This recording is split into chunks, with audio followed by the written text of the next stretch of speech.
CRIMEZ.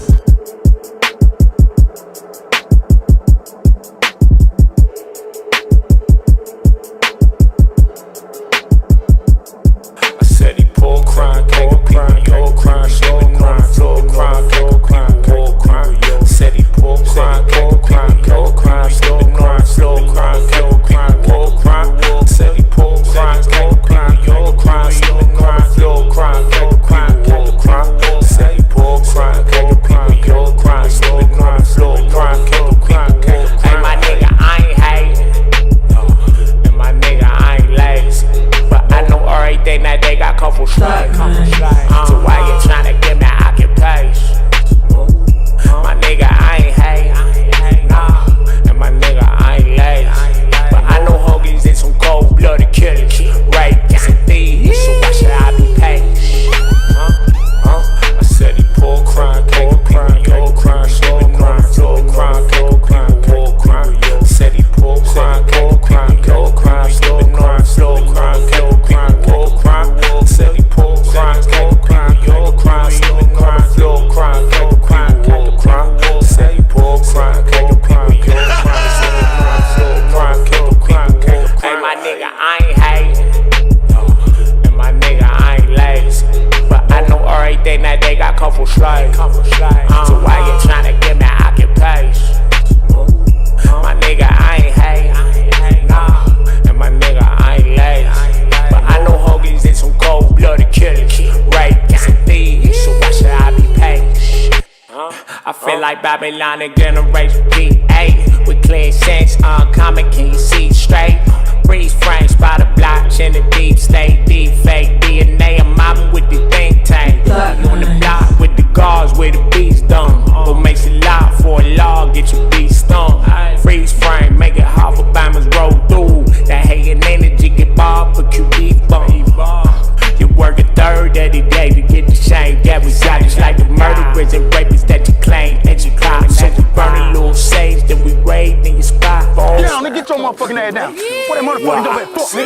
Pull crime, can't compete with your crime, sleeping on the floor, crime, can't compete with your crime. Said he pull crime, can't compete with your crime, sleeping on the floor, crime, can't compete with your crime. Said he pull crime, can't compete with your crime, sleeping on the floor, crime, can't compete with your crime. Said he pull crime, can't compete with your crime, sleeping on the floor, crime, can't compete with your crime. Hey, my nigga, I ain't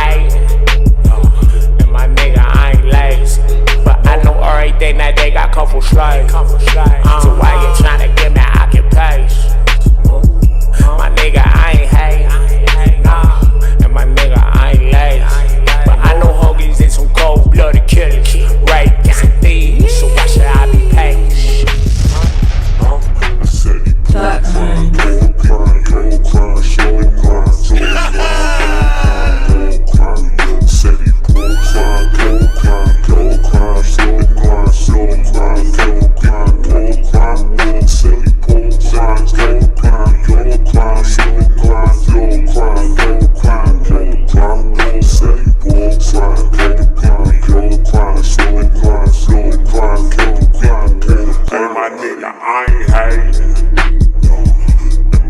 I ain't lazy, but I know everything that they got come from straight.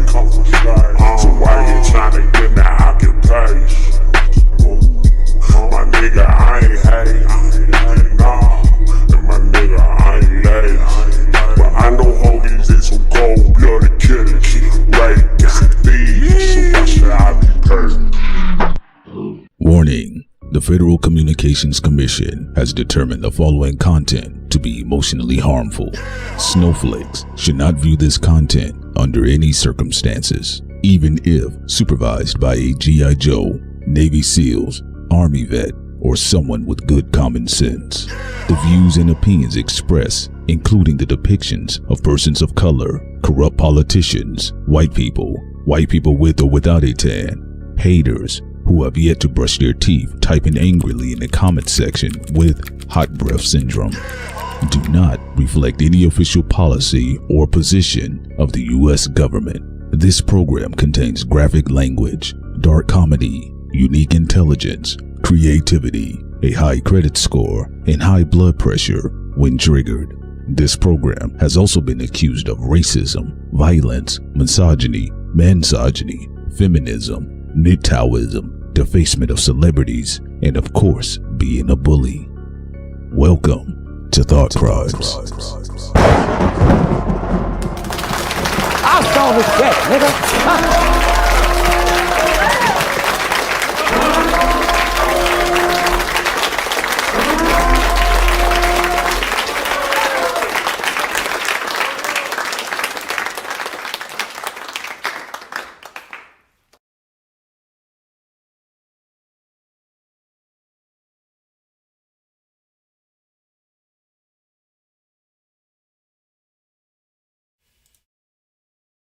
Morning, everyone. Welcome to Thought Crimes. This is your girl Sincere, and I'm here with. Yo, what's up, everybody? This is your man Pete Solo back in the building again. Ladies and gentlemen, can we get a hoorah? All right, folks, good morning. How's everybody doing out there? I hope you guys are enjoying, for some of you all, the beginning of your work week. Some of you might say, Pete Solo, Sin, what are you talking about? Surprise, niggas. Monday's my off day. Also, we have a member of the think tank that is back in the building. Black Noise was on hiatus for a long time. What happened to you? He still has not told us what happened. To you, he probably says none of our damn business. Black Noise. What happened, man? Also, talk to us, King. Talk to us, King. Shout out to Scooby. Scooby bought the Mr. Z t-shirt. Yeah. Scooby, I see what you're doing, but where's the dues? Scooby no do. All right, so yes, there you guys go at Big Scoob on deck. He was rocking the Mr. Z shirt on the way in. Y'all know how Mr. Scoob gets down. He popping wheelies on his bike and everything. And he said, hey, man, I got to put that shirt on. And again, ladies and gentlemen, if you like it, you love it, buy a shirt, all right? You guys can wear that as well. So you guys already know. Y'all can find the necessary links. Y'all be able to buy a shirt. But shouts out to Big Scoob, man. He definitely purchased a shirt. So he got all of them. He actually got a shirt on in his profile pic right now, all right? So you get what I'm saying, all right? So, Sid, good morning. How are you doing this morning? I'm doing good. You doing this good? morning, yeah. All How right. about you? We're doing pretty good here. Okay, so let's talk about the weather. No, I'm joking. We're not going to talk about the weather, folks. We're going to be talking about Olivia versus Mitchell. We got the WNBA. Come on, Sin. Talk to me. Yeah. Talk to me, Sin. You know, guys. And then what's the rest of we got? What do you have lined up? Because Sin lined to show up this time around today. Yeah, I want to talk a little bit about the WNBA. You know, I've been loving it. And I think Olivia Miles has been handling herself very well. You know, you had a reporter being a little bit of a clout chaser mentioning. Being a little shady. I saw that. Caitlin Clark when Caitlin Clark wasn't covering or defending Olivia. It was Mitchell. And I'm glad she answered Caitlin Clark, the way that she answered. Can she defend? I would run too. I would run too. If I saw Olivia's little Afro puff coming down the lane and I couldn't defend, I would run too. What's that song? What, Lady Rage Afro Puff? Yeah, they can't handle that Afro puff. You want to play the clip? Is in our download folder with Olivia, her handling herself. Gather that together real quick. While you're gathering that, we're also going to have to talk about Roland Martin a little bit as well. Roland, come on. Yeah. Come on, I mean, Roland. he's finally. We're going to talk about his politics. Everybody in black media tired of him. Yeah, Roland. A lot of people are fed up. Also, Bill Gates with artificial meat. We're going to be talking about that. Back outside with the poop meat. And we've have a lot of articles on our Patreon for y'all to read pertaining to all different types of artificial meat and food that's supposed to give y'all some great protein. And also, possibly, if inflation gets worse and food prices continue to increase, and God forbid people start looting grocery stores. I was gonna get to my spots. For that fake meat. We also talked about things that people can do to prepare and try to keep themselves safe. Yeah, there's a lot of BHTs and all these other TBHTs and all this propylene glycol. You know, don't worry, ladies and gentlemen. There's some things I'm going to have posted that's going to be available for you all. You know, some of you all might be spazzing, not because you can't stand your spouse. Your blood's poison. That's what's happening, all right? So we got to keep that in mind. I mean, and so you fellas, some of you all are struggling downstairs. I mean, if Mr. Rowley can get it going, So can you. Come on now. We don't even know if he's using I'm just saying, I didn't watch the Viagra. tape. Let's not. I didn't watch the tape. Even if Tasha K and the rest of them put it Shouts out. out to Tasha K. If it is true and they put it out, I'm not watching it. I'm not looking at no fucking photo of it. That shit shows up, I'm blocking. I'm not. If it shows up on my timeline, I'm blocking. In fact, if someone sends it to me, I'm blocking I'm them. blocking you. I don't want to see Roland Martin's fat ass up in the air. I'm going to assume that's a domestic terrorist threat. I'm blocking All right, we got Olivia ready right now, and this is This is the clip. This is the clip. Let's play it.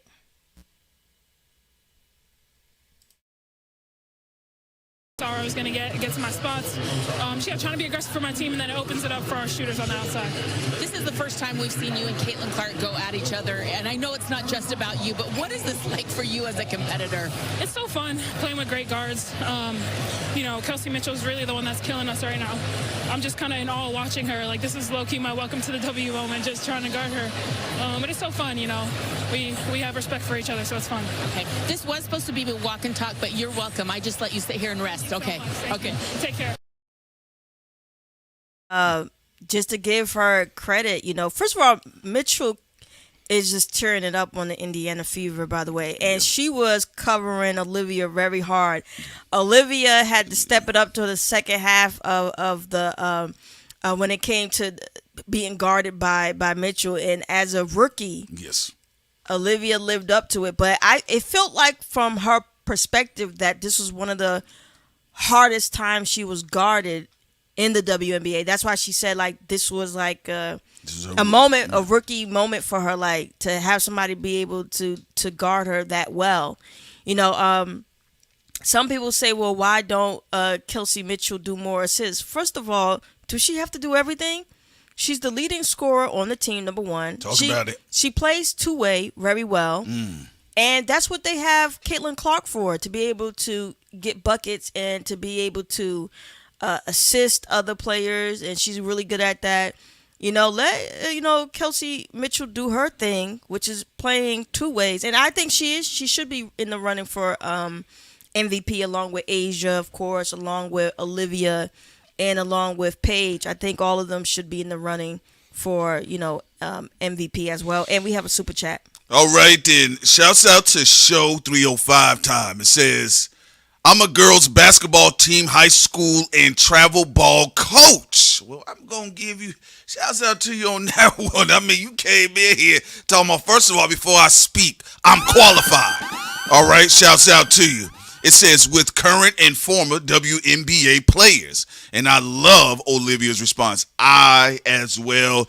I think at this point in time, I like the idea that the players are becoming more progressive, not necessarily aggressive, but progressive about how they want the WNBA to be marketed. And I like that a lot. It didn't get into a situation where they could spin something against Olivia and be like, oh, she's nasty, this, that, and third. It was just very clear, and it was kind of like Tom Cruise, lightly put your manners back in your place, all right? And we get back to it because Mitchell has been doing the damn thing. So what we're not going to do is step over anybody like AI, all right? I actually agree with it 100%. I love it. But shouts out to you, Show 305. Yeah, Olivia showing respect to Mitchell. Mitchell, the hard work that woman puts in. Yes. Yeah. It's crazy. She lives and breathes basketball. And, she has a Puma deal now. Shout out to. That's good. That's a good look. Yeah, good look. Good look. Yeah. Good look. And I just want the media to acknowledge people for being badasses. I get you. I don't like that type of horror commentary where they be like, what about the money? Right. I'm like, look, this isn't music where you could be subjective to a large degree. We have metrics here, and people who put their bodies out there on the line shouldn't have to be reduced to, what about the money? First of all, the WNBA was on a trajectory upwards anyway. Beamer and I talked about this even before Caitlin and Angel Reese and the rest of them came in, because we said based off of the transits, it's going to be the WNBA form of their N1 era. Yeah. Yeah, this is what you're dealing with right now. The way to sell the WNBA is keep talking about basketball. It's very simple. That we're getting great games. You know, you saw the All-Star game did very well for them. Yeah, yes, it was higher than the NBA. And I like all their personalities too. Yeah. You know, I think their personalities are very diverse. Even the freshmen that came in recently, like I'm forgetting her name right now, on the Chicago Sky, who did a damn good fucking job in her game, going up against Asia and scoring the winning point in the fourth quarter. But their personalities are interesting, fun, very diverse. I just think there's so much to sell with the WNBA at this point. You really don't need to try to do this fake progressives versus conservatives, which is what think tanks are trying to do. They're trying to bulldoze and force their way into the WNBA with like the trans kids conversation. Like, please, can you stop with the nonsense? And part of it is certain people are trying to get paid to have cultural warfare within the WNBA. And it's like, stop it. You know, just first calling black female players Right, bullies. This is basketball. When you're playing sports, I don't want to hear no bullshit about nobody's getting bullied. Like, what are we talking about? It's sports. So, you know, saying that black chicks are bullies and this and that. Like, we want to see basketball and we want to see people play at the highest level of basketball. I'm not trying to get into no political jargon that is manufactured. You know, it's just a bunch of troublemakers trying to drift away from a product. I get it if we was talking about a sport or a league where just everybody's trash, which doesn't really exist. But if it was just a bunch of bums on the court and you didn't know what else to talk about, oh, okay, let's just make up some political bullshit. But right now, the WNBA is cooking with great basketballs. Like, stop being lazy. Well, I mean, that's the point, though, saying they don't know what to talk about. Just like when they got Stephen A. Smith and Shannon Sharp up there talking about the WNBA. They only used them two Negroes because they have a name, right? There were plenty of other sports journalists that were more qualified, especially a lot of the women's sports journalists that knew exactly the ins and out since the days of Lisa Leslie, right? But they put Stephen A. Smith and Shannon Sharp up there initially because they were looking to get ratings and views, but Stephen A. and Shannon Sharp didn't know what they were talking about. So if you really want to be real about it, the people that exposes themselves with the WNBA coverage and they don't know what they're talking about, of course they're going to make it about culture war. They're going to make it about gender politics and not in a good way. So, yes, I actually expect clout chasers who burnt up the runway with the whole MAGA versus the leftists and the liberals and Target.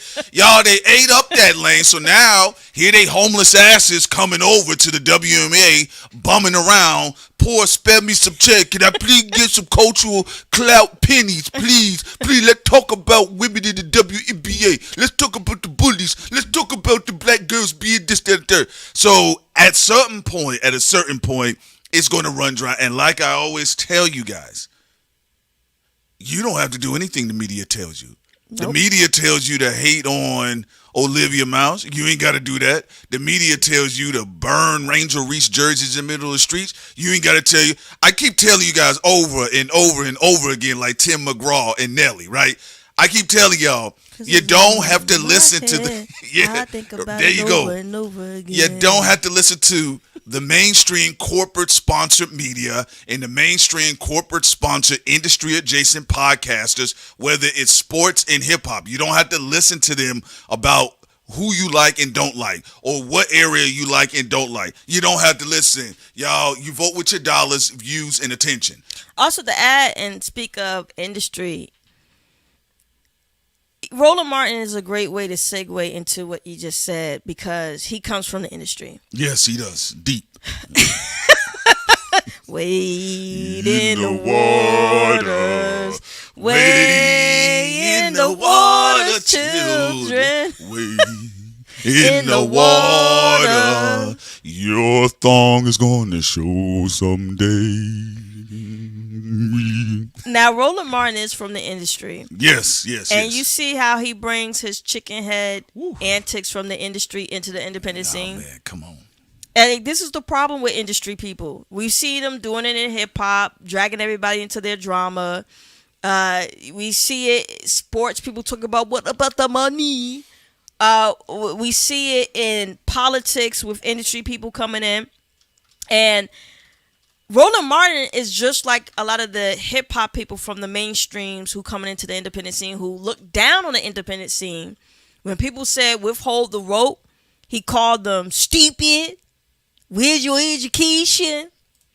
All this stuff while he was buck dancing over there with Hillary Clinton and the rest of the elites, right? So he came to the independent scene because he got fired. Remember, they usually don't come to the independent scene unless they get kicked out. He got kicked off of CNN. He got fired from CNN. And then he came over into the independent scene trying to be a gatekeeper and trying to tell everybody else what the fuck to do. And we've never been with it. A lot of people haven't been with it who do their own thing when it comes to politics and the independent space. And it's one of the things that is annoying about that space. They try to tell people what to do all the time. Look, there's always going to be friction and disagreements. We have it in our chat at times, but we told people I'm not kicking out people who are FB in the chat, just like I'm not kicking out people who are Pan-Africanists in the chat. I want the chat not to be an echo chamber. I want to hear different people's point of views. And with Roland Martin, he acted like a dictator.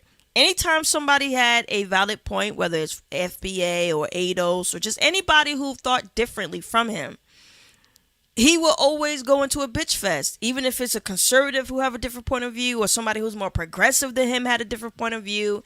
And all the time he will try to berate people as if he was better than them and constantly nannying people. Well, okay, so let's break this down now. Apparently, Roland Martin has a tape out there, okay? He has a tape out there. Apparently, he got some pictures. They saying he's dressed like a fat Tarzan nigga. It's a lot of shit going on. You saying that is he talking like Shannon Sharp? Put the big old black baby up in you. I'm gonna put that big old black baby up in you. And then I'm gonna go take a take and talk about black women.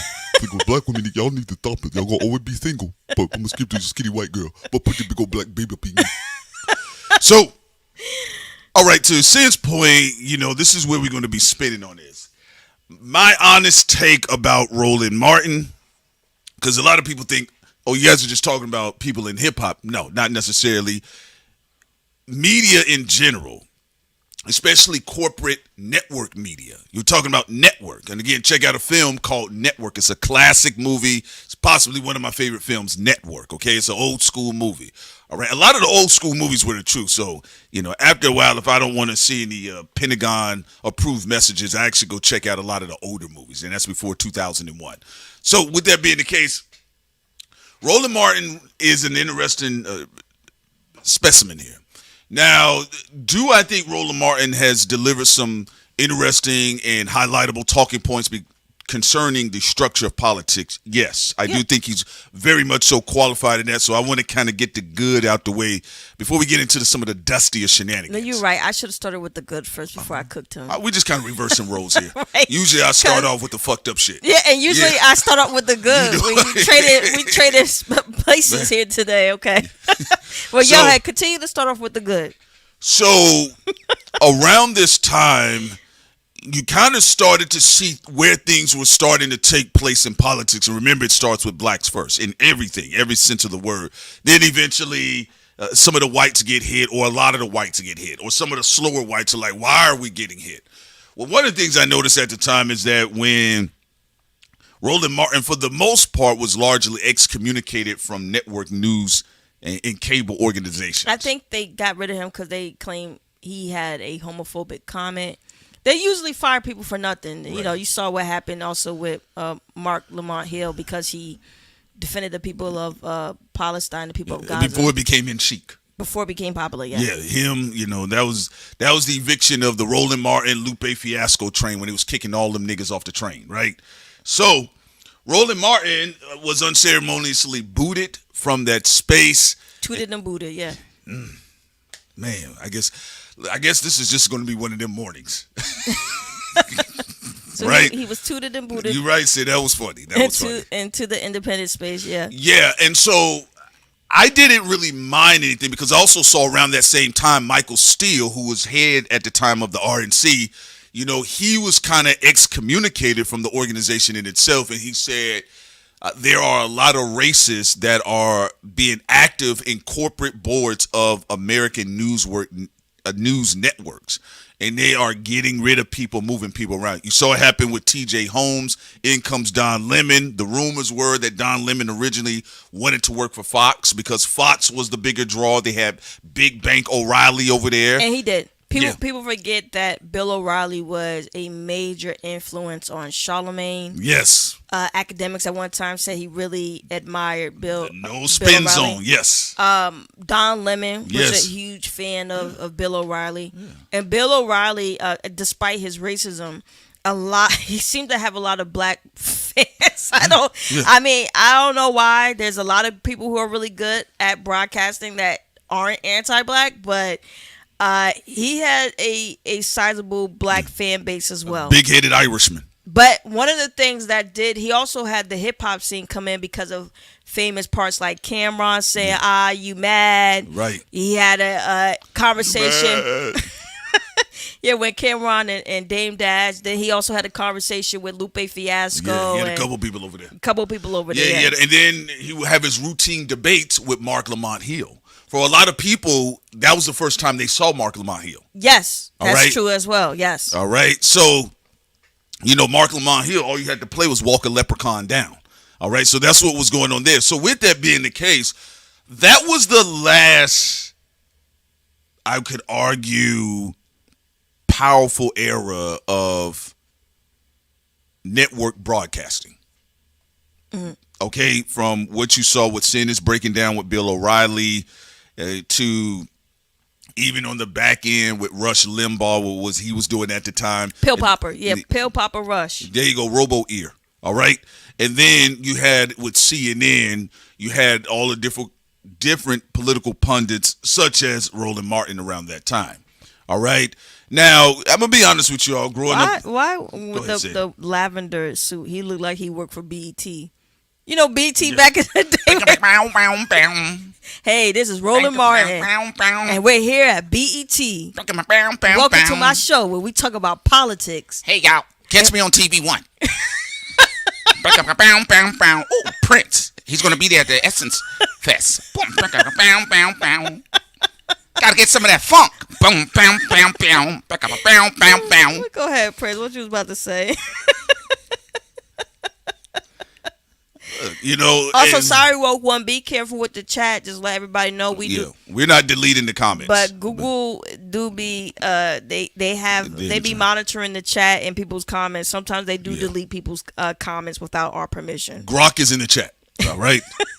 Yeah. So the reason why I'm just making this statement here, for those people who may not be familiar with Roland Martin's past, at one point in time he was, you know, one of the premier political pundits in network news cable television. All right. And his job, he would definitely be, for the most part, pushing, you know, in the direction. And eventually what you saw with, like, think about the Steve Harvey, Tom Joyner Brigade, the Oprah Winfrey Brigade, on the back end of Jay-Z coming in with the short haircut, you know, the Def Jam Brigade, the Vote or Die Brigade. That whole era was that particular space. And then so what they really wanted to do is that some of these guys like Roland Martin and like we talked about even with Tavis Smiley, they were bringing in real views, but they did not want to pay them. Okay?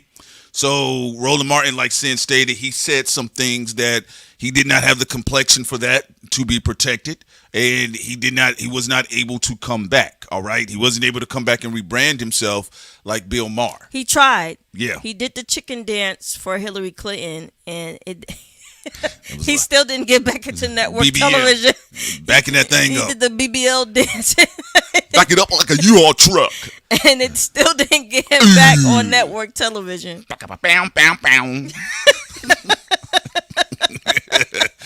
So he comes on to YouTube and social media, and he begins, I forget the name of his network that he has going on right now. And, you know, one of the things that he prided himself in is that It was 100% black owned, black news network, black independent news. And, Cindy and I at the time, we didn't really care. We was like, that's cool. That's good. That's a good look, right? We do give grace when people who are black own their stuff, even if we don't like them. Yeah, I mean, there was just things I just didn't agree with, but I didn't have, at the time, Cindy and I, we didn't really have no dislike of Roland Martin. I didn't even care when Mark Lamont Hill and them was over there with the, what was that Middle Eastern guy who was funding them?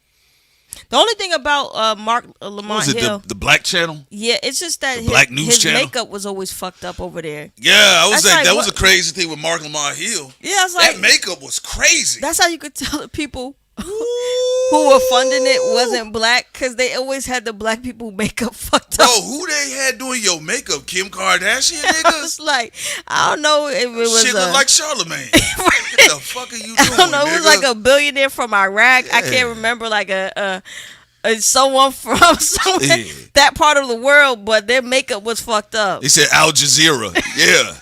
Yeah. No. He wasn't. It wasn't Al Jazeera. No, it wasn't Al Jazeera. It was someone that was funding them, and they were like a black network. What was the name of that black channel that they had that Mark Lamont Hill was an anchor on before he went over to Joe Budden? Right. Whatever, y'all remember the name of it? Yeah, and I think it was a black news channel. Yeah, and it was one time you and I was watching. We was like, "Yo, the makeup is distracting." I know it's petty, but I turned off because the makeup. The makeup. The black news channel. That's it. Thank you. I said, y'all not gonna have Mark looking stupid like this. That they had him up there looking crazy. That makeup was wild. But anyway, with that being the case, though, so there was the Black News Channel. Thank you, the Black News Channel. I appreciate you all. And it was a good scam because black people assumed naturally that black people owned that channel, and it wasn't. I think it was owned by like. I can't remember. It's like somebody out in the Middle East. Look, a lot of Middle Eastern families or subsidiaries of them own a lot of y'all big hip hop, properties that report on stuff. All right. Also, shouts out to Victory Status. The Jaguars funded that network. Shouts out to you, Victory Status. Okay, the Jaguars owner funded that network. Okay. Thank you so much. The Jaguars owner funded that network. Thank you so much. Thank you, Sin, as well. So I didn't really have a problem with it because I do recall, you guys remember that I believe Roland Martin got into it with the BNC. Okay? Yeah, he said they weren't black owned. No, he didn't get mad about that. He said they didn't run the operation, but they could have ran it better, the funds. He said he could have taught them. But then why didn't you just go over there and told them? I mean, like, what was all this drama for? Well, one of the things he did highlight towards the end, remember, he did like an expose to say, I'm showing you that they're not black owned. And then he ended up doing that. You know what I'm saying? But when he broke it down, his main focus was that the money wasn't spent well. Well, you think more so than it being owned by somebody not black? Yeah, well, that's how he started off. And then I think when he kind of saw that nothing was going to change and maybe they weren't going to do a partnership, then yes, okay, there you go, ladies and gentlemen. The man in the middle was the owner. All right, there he is up there. Look like Stalin, don't he? Okay, he said it was partly owned by Bob. Okay. All right. So Bob partly owned it. You know that man sold that shit. All right, but anyway. Okay, yeah, so he had an investor go in with him. Yeah, because I remember with Roland, he was breaking down the funds not being used correctly more so than any of the black stuff. But go ahead. Well, Roland, Scorpio, so at the end, he kind of started getting petty. You shouldn't have brought that up. Why? Because you bringing up somebody that make Scorpios look bad. I'm a Scorpio. I don't care. You got to understand. I mean, we don't care like the other signs. The other signs be like, don't put that on Capricorn. Scorpio niggas is like, I don't care. Don't play with it. Don't play with it. Don't play with it. They ain't got nothing to do with me, niggas. Niggas be bringing up Scorpio, and I'm like, that ain't got nothing to do with me. But why do Scorpios keep being on tapes? Roland, Diddy, like. I'm not on tape. I'm on the mic. You're going to catch me on tape. I'm going to find another way to get it going. All right, so there you go, ladies and gentlemen. And so the reason I'm bringing this up because Roland Martin, one of the things that he was able to promote himself against, not only the BNC, because the BNC at some point in time, it did get some traction. And I think once viewers kind of found out who was really backing the BNC, and then some of the coverage was, inherently biased, and there seemed to have been an agenda, too, behind the BNC. then Roland Martin was able to really brand himself as, look, I'm 100% black owned, and it's, political, and you're getting the working class black folks, the middle class black people, and the upper middle class black people as well. That's a fine audience at that age, to tap into, the way Roland Martin was able to do that. They usually have money. Yes, they do. They do pay. They do pay. They pay. They'll give $100 super chat and all that. Right. And nobody has been able to really keep their attention yet. Right. Yeah. No. You're right about that. And so, with that being the case, though, as Roland was doing what he was doing, he actually kind of started getting into it with people online, though, and he was saying that a lot of the people in independent media, they don't know what they're doing, and he talked about trash independent media, and he just kind of was going off on these random elitist tangents. And, one of the things Sid and I said, well, I mean, if that was the case, you'd still be in that elite space. Well, a lot of industry people don't keep their word. It's something that Right. even Brandy King talked about with a lot of people who, she went and helped out. And, once they get situated, they try to go back into the industry. If you notice, industry people don't really try to leave the plantation. They come to the independent scene to still bite or regenerate, and then they rush back to the industry and be like, well, this is what I've done. Can I present it this way? Or these are my metrics. Yes. So, can you hire me again? No, that's very important, because most of them, you got to keep in mind, most of the people of the industry, I'm not saying all of them, but a lot of them in the industry, and they have to go independent or they have to take the access road. A lot of times what they'll try to do is rebrand themselves, develop a property so they can VC sell it, right? So they can put it in the market space and see if they can have a markup on it, right? And they would like an overvaluation of now their newly renovated property that they've kind of played around with on the access highway versus, let's say, somebody like Bill Maher. I'm always keep using him because Bill Maher is a Section 8 queen of media. So the ratings aren't that great. His takes are terrible. He has a great relationship with BB. There you Just go. like Brandon Tatum, he doesn't say anything. He's been educated. It's the relationships. He's been educated by PragerU. There you go. All right. PragerU math, PragerU history. That's a dumb boy. I'm sorry, boy.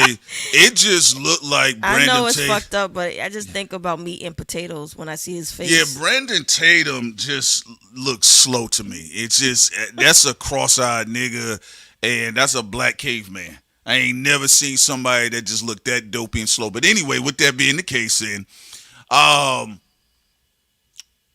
early on, it seemed like Roland Martin either was in the mindset of hyper competition, because remember, he's an older man, so he's coming into a newer space of social media.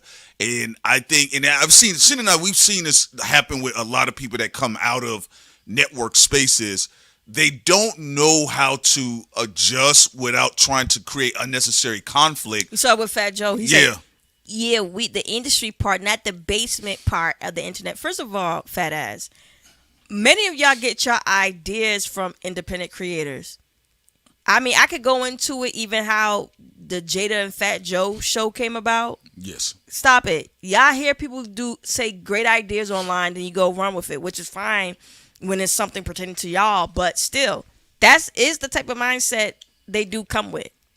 Yeah, so I saw that with Roland Martin early on, and I'm not saying there isn't competition online, but competition, competitive dynamics on social media when it comes to actually dealing in media, it's a lot different. And even some of the millennials and Gen Zers, some of them are confused as well because they're thinking it's a lane by lane situation when that's not the case. All right, the competition is in other ways.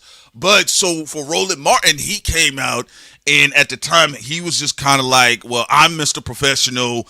I come from a background. I'm a fraternal brother. I'm a Kappa. All of this stuff. And I kind of didn't care. Y'all got to understand, you growing up in Atlanta, you see street niggas, you see gang niggas, and then you got the bootleg cap and stepping niggas, the Kevin Samuel niggas, all right? So, but what became very toxic, though, to Sin's point earlier that she made, is this notion that I have to police black people's political thought and opinion.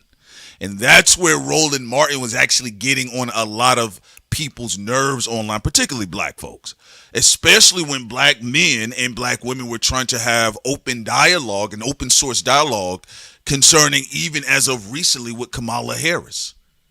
And there was this dictatorial mindset that Roland was having where he was just flailing off on everybody. All right, anybody that had a different opinion, whether you was ADOS, FBA, Black liberation theorist, Pan-Africanism, whatever it was, right? Because he would complain. It was a lot of complaint, and people were feeling that Roland Martin was too stringent, too restrictive, and also this idea that you had to funnel all of the black votes to Hillary Clinton. Well, they say people who are very forceful usually do get beat. I get what you're saying. I'm not watching the tape again if come out, but usually psychologically, people who are super controlling, that they're Subway sandwiches, they usually are getting strapped down and beat, male or female. Take the pain. Take it from me. Listen. It's unfortunate for him to be in this particular situation, especially Tasha K coming outside, and I think Poetic Flacco said that he handed the ball off to Tasha. So there it is. And the reason why the conversation is being had, people have debated Roland Martin on his talking points. People have even, quote unquote, responded to his talking points. But the other side of it, because people was like, well, why are they talking about this? I said, everybody I've seen online, for the better part of most black people in media, have handled Roland Martin with professionalism. I actually think Roland Martin has been a lot more chicken-headed with countering opinions than people that were coming at us. Yeah. So at the end of the day, apparently, Roland is on tape, and they said allegedly that he was going to sue anybody that releases that material. So that's what Tasha K stated, but she said she has all her lawyers lined up. So, it is what it is. And, some people, for a lot of people, I'm going to be real with you, it's not going to really change their perspective on Roland when it comes to listening to his stuff. His built-in audience is going to be his built-in audience. No, he wouldn't want that to come out because of his industry connects. Because he gets people like Mamdani and Kamala Harris on his show and stuff. And if that was to come out, it can ruin that aspect for his show. That's why he wouldn't want. You think it matters? Because look at his hair. Do you think that really matters, I think though, for in the long him, run? because he comes from a professional space, it matters to a large degree. One good thing about being in the independent space is because everything... That's what I'm factoring in, this independent space. Because everything comes from within, yeah, it don't matter. Like when people try to do whatever stupid tactics that they usually do. Yeah. It's like when Joe Budden told 38 SPESH, like, you got to be careful because, then certain concerts get canceled and you don't know what's going on. Like, all that industry... All of that shit. All that industry bitch shit, right? Most of the stuff come from within. You don't have to worry about somebody just coming over there and turning off your water fountain, your water faucet. Right. Right?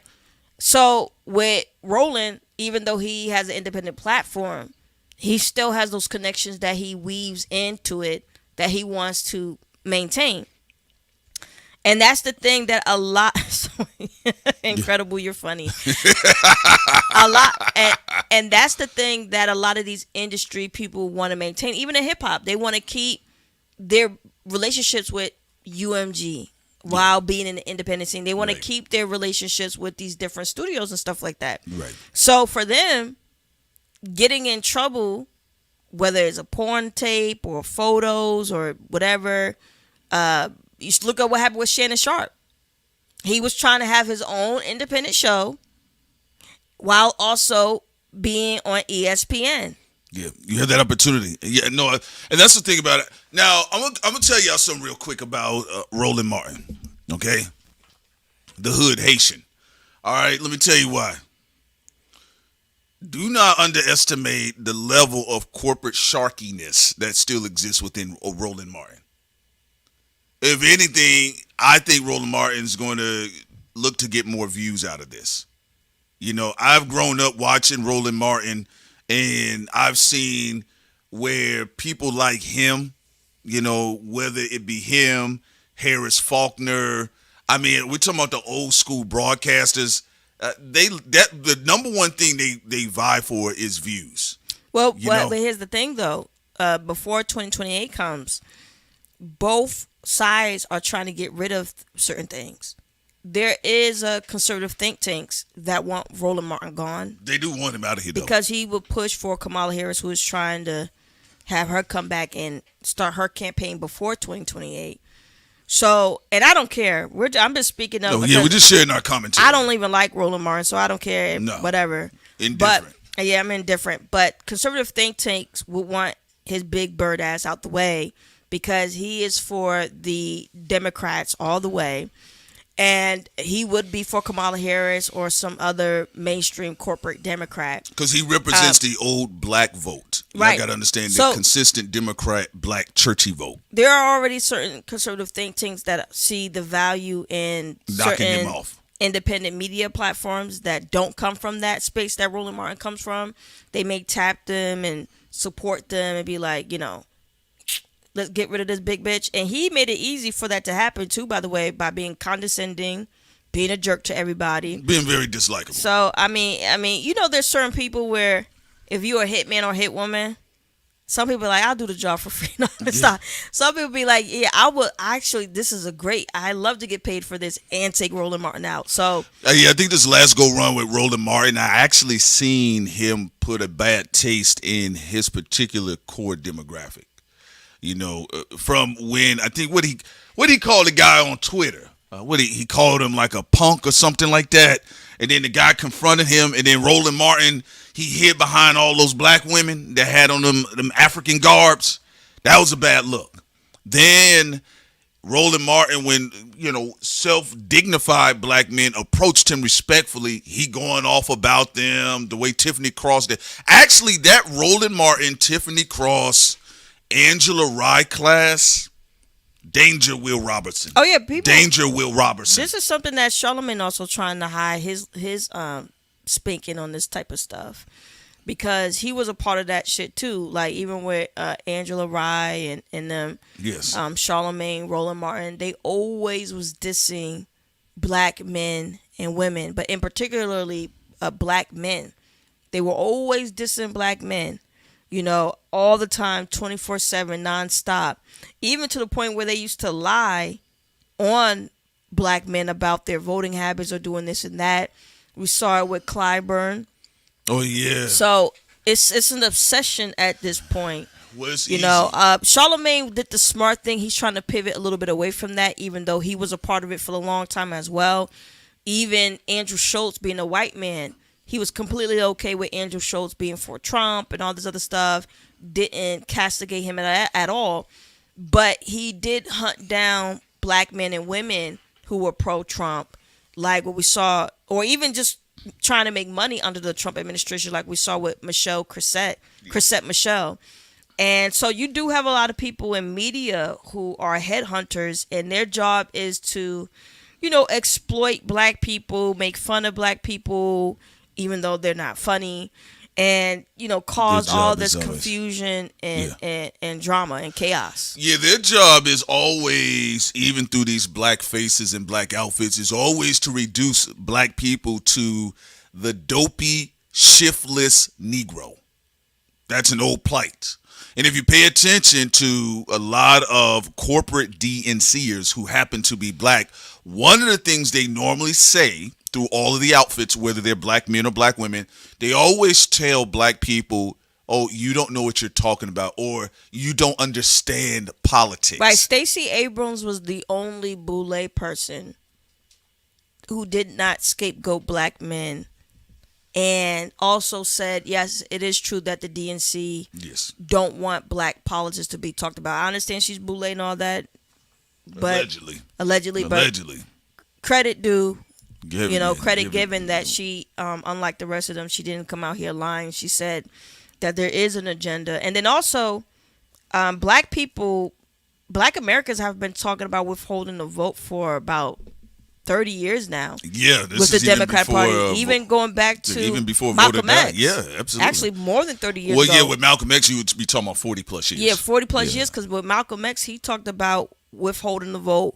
Don't just trust the Republicans or the Democrats. Yeah. Now we see immigrants who literally did what Malcolm X said for Black Americans to do. Then we have immigrants doing it, or people who care about the Palestinian movement, and they're starting to see a lot of movement in the right direction.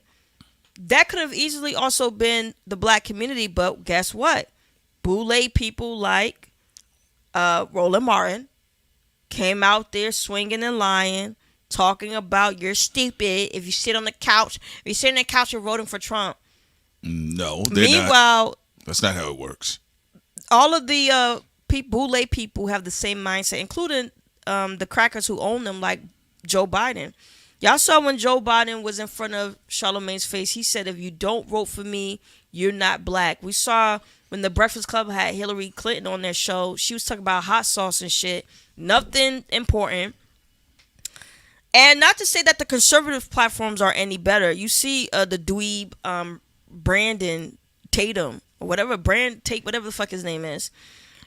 He ain't saying shit either. So you can't fall for the rope a dope for. He trying to relive Candace Owens and George Floyd with this Nolan Wells shit. It already passed.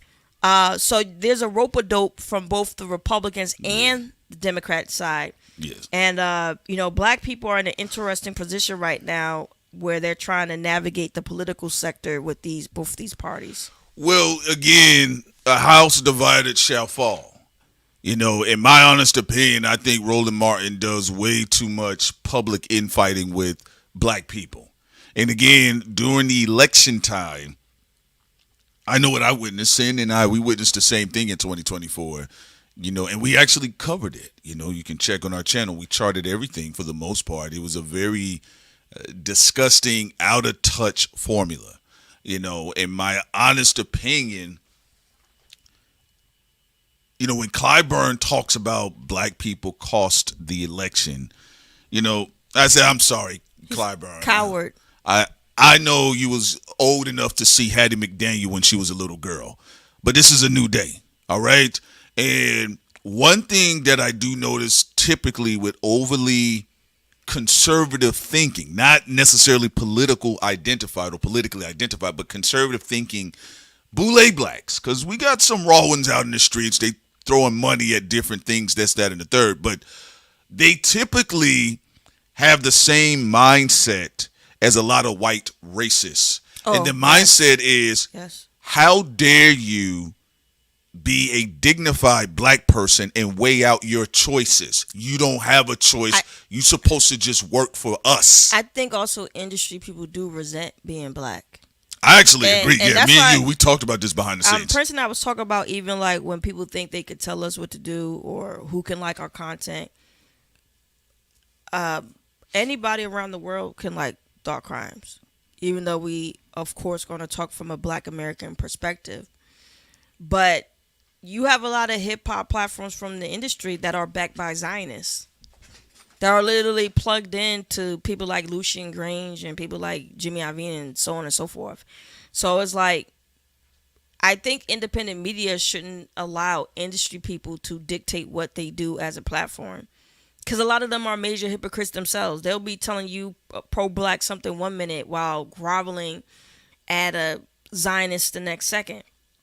So, going back to the overall point, it does seem like a lot of industry people do resent being Black because I guess they think of it maybe as like a prison for them or something like that. And I enjoy being Black. I don't care what people say. I think people should be confident in who and what their backgrounds are. I don't think people should be insecure about whoever they are. If you're a woman, you shouldn't be insecure about being a woman. If you're a man, you shouldn't be insecure about being a man. If you're tall, you shouldn't be insecure about being tall or short or dark skin or light skin.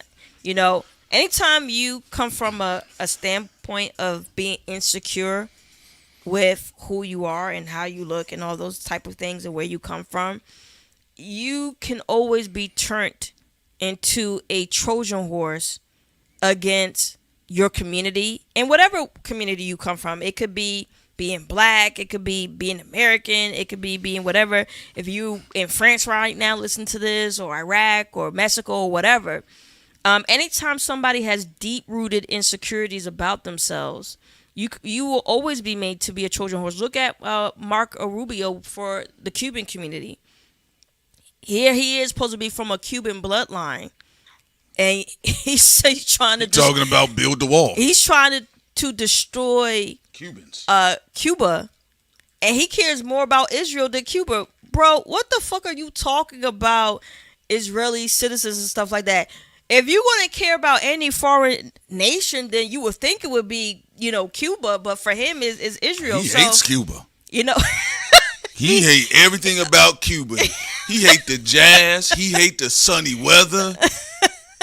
So yeah, right. So it's like, he hates Celia Cruz. He hate everything about Cuba. It's coming from a standpoint of hate, and sometimes that's why I don't even support only based off of skin color either, because especially when they come from the industry, a lot of times they like have people from the industry. They'd be like Trojan horses that are there to destroy you. Imagine somebody like his great-great-grandmother and grandfather probably wouldn't have thought that a descendant from them will be in the United States advocating to destroy Cuba. Yeah.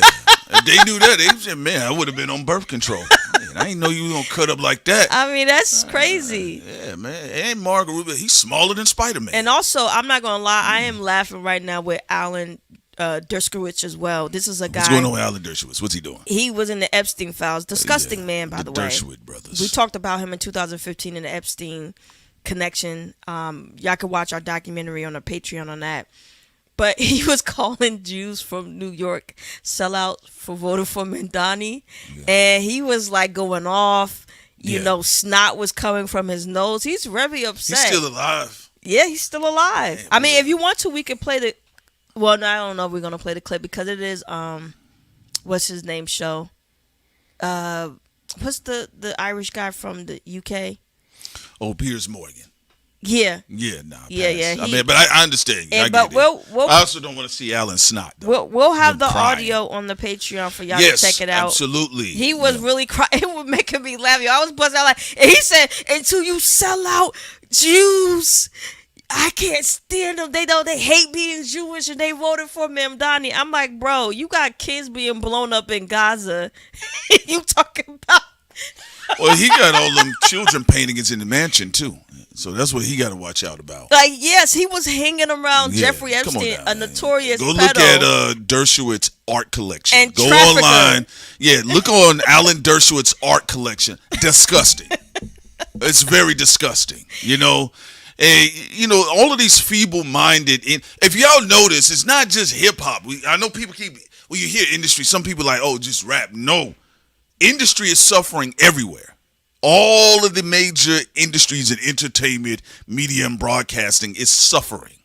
All right? That's why you see so many CIA agent podcasts and all this other crazy weirdo stuff. Why do y'all think y'all see CEOs on podcasts? They're trying to rebrand the company. They're trying to get people, they're being told by marketers behind the scenes and people that research metadata analytics on whether it's YouTube or all social media sites. And they're like, look, man, you're going to have to go on the Carmelo Anthony podcast. Oh, man, I ain't watched basketball in like 30 years. Yeah, man, we'll just talk about your children. Talk about Michael Jordan. Say Michael versus LeBron. Okay. Even worse, you know what I'm saying? Prince and I have talked to industry people before outside of hip hop. And they say the dumbest ideas for black people. Yes, they do. They'd be like, how about there's a show where we show deaf black people trying to learn how to hear again. And it's the way they pitch it. It'd be like they be trying to do oppression Olympics content. Like, even they was like, can you do an animation like with trans black people and all? And it's like, bro, it's that weird what's the type of movie the white savior Blindside? It is Blindside type shit. It's all that Sandra Bullock shit. Yeah, and it's like, hey, you're in trouble with a Sandra Bullock film because if it's a film she look like Michael Jackson, it ain't gonna be a good film. Persons I will say a lot of these industry people, I gotta give it to y'all that y'all do a lot of humiliating things to get money. A lot of cook play. There's a lot of things that Prince and I just said no to because it's just ridiculous. You know, if we even get a hint that you're a weirdo, white, black, Asian, no matter what, I'm like, we're out. I'm Guys, sorry. Thought Crimes, I'm a big fan of your show. I was wondering, would you be interested in animating a property where there's a handicapped gang member. He has ADHD. His girlfriend has autism. No. And get this, they're both detectives. No. No. And you guys won't believe how smooth they roll into these conversations. Also, Prince and sometimes Sid and I try to hold our laughs in. Prince and I are very selfish too. It's like if we think an idea of ours is going to be stolen, or if we think people in the industry are trying to play around, I was like, nobody gets the idea then. I don't care. Like, even when we remember that the guy from the radio, Boule ass, punk ass, he went and brought our idea to white people in the industry, and it flopped. And that shit was funny. You know what I'm talking about, right? Oh, yeah. That morning show. Oh, my God. Flop. Yeah. You guys won't believe that one. That was another situation. We're not going to go into too many details about it. But, yes, there was some public personalities, and there was a concept and an idea that Sin and I had at the time. And somebody decided to run to a big name in the industry, very well-known person. Very popular late night host. And that shit bricked like Shaq in 97. All right? Fall, nigga. Fall. I loved it. No grace is given to the wicked in my book. Fall, nigga. What that nigga say in that song, Bishop? I want to see all my enemies fall. So, yeah, absolutely. Maybe one day we'll go into detail on the Patreon, industry guys. stories, right? Yeah. Yeah, but no, I'm serious, you guys. And you guys, that's why I say you guys are so much cooler than these people some of y'all are looking up to.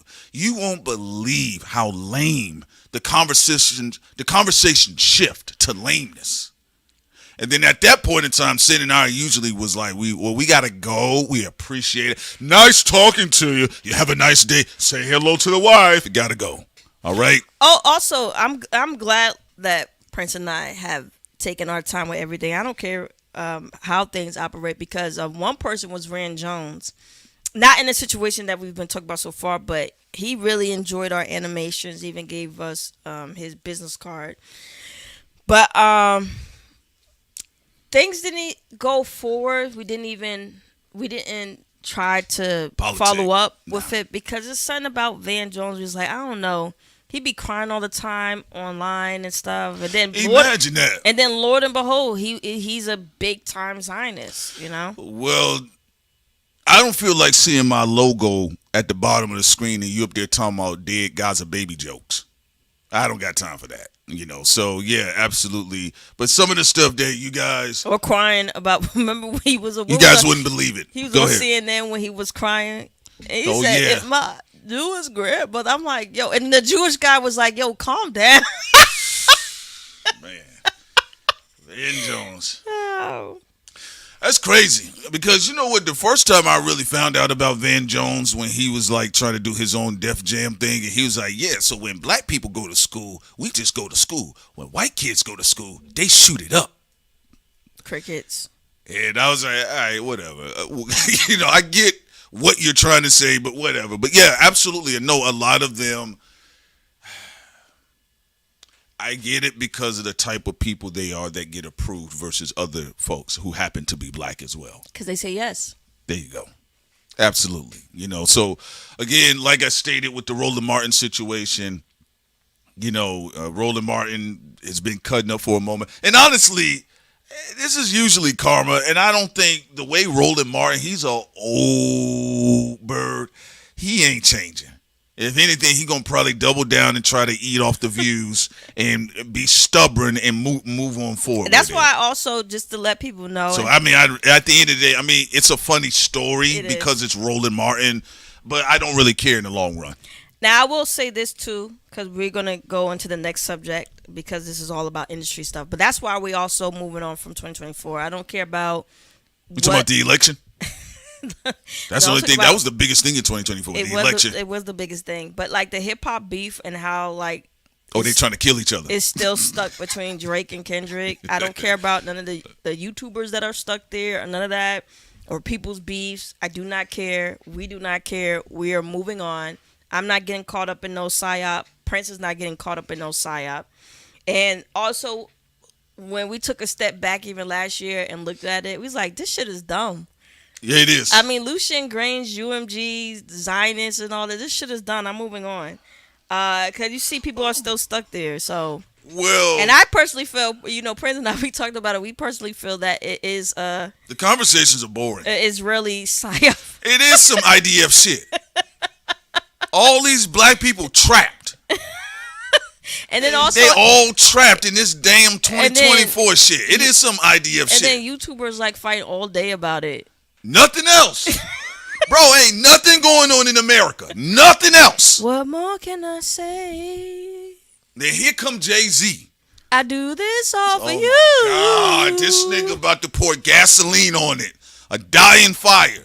Now, those people that are interested in just talking about hip-hop, that's fine. But some of these folks, it ain't about hip-hop. Well, people could continue to do what they want to do. I don't have no issues with either side. But I think people should be free. If people want to stay in there, they can. And if people don't want to stay in there, they don't have to. But, I think there's also a lot of content creators and dope people on both sides. But I'm not being bothered with the WWE shit. And especially when a lot of the things that are about to happen with the economy. We, talked about the possible financial collapse and inflation getting worse. Even before grocery prices went up, Prince and I talked about how that was going to happen.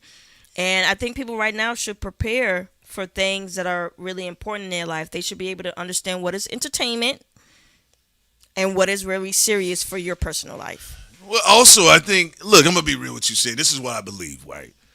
Because niggas are cope, all right? Niggas will cope, all right? And I think people know what's going on, saying, with they see Don Trump going to sleep behind the desk. They see Stephen Miller come out talking crazy. I actually think for a lot of folks, look, respectful, I think it's escapism. Okay? I think some of the conversations, like, if you go back to Bush 2 era, hip-hop was very involved in politics. Boom, boom. Right? It was very involved in politics. With certain, if you talk about the independent scene.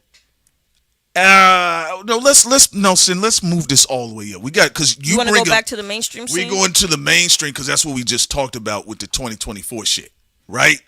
So I have always maintained, outside of actually talking about the art, I think most of this shit is escapism.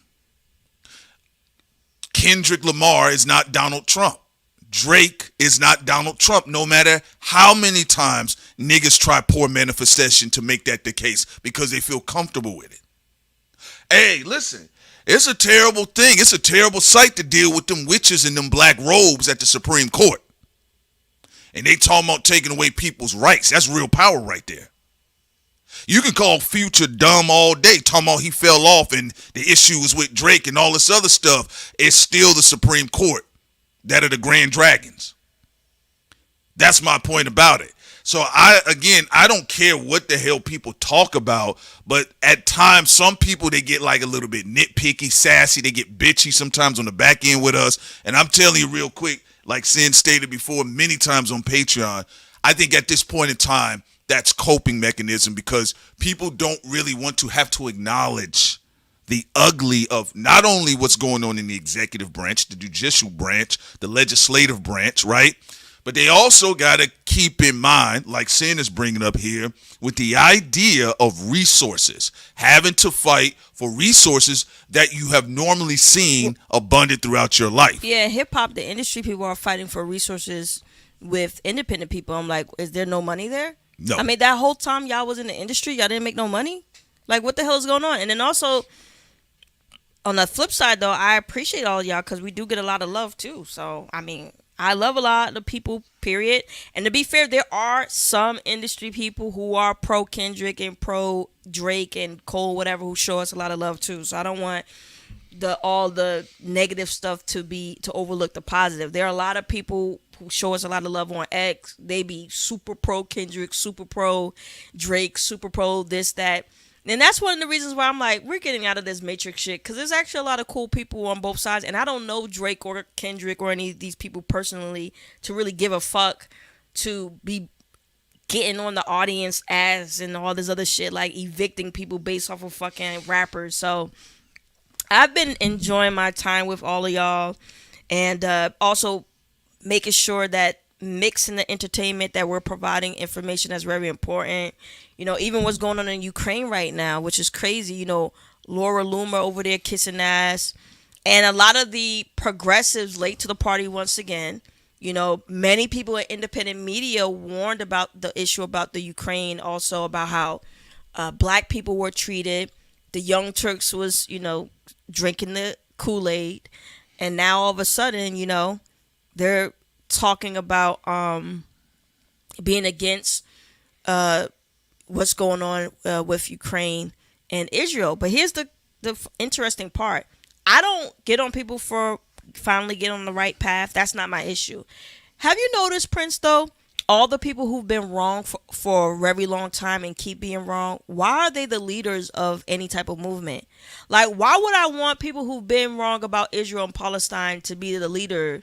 You can help. You can, of course, share your media platform, but I would want people who've always been correct on that issue to be in the forefront. I would want people who've been correct on reparations for a really long time to be at the forefront. I would want people who've been right about staying independent to be a leading voice in that. I'm sorry. I don't want people who keep being wrong to have any leadership role, because you always be wrong. You are always wrong most of the time. That's because they're plants. That's why they're at the perceived forefront. Just like I said about the WNBA, you guys always have a choice.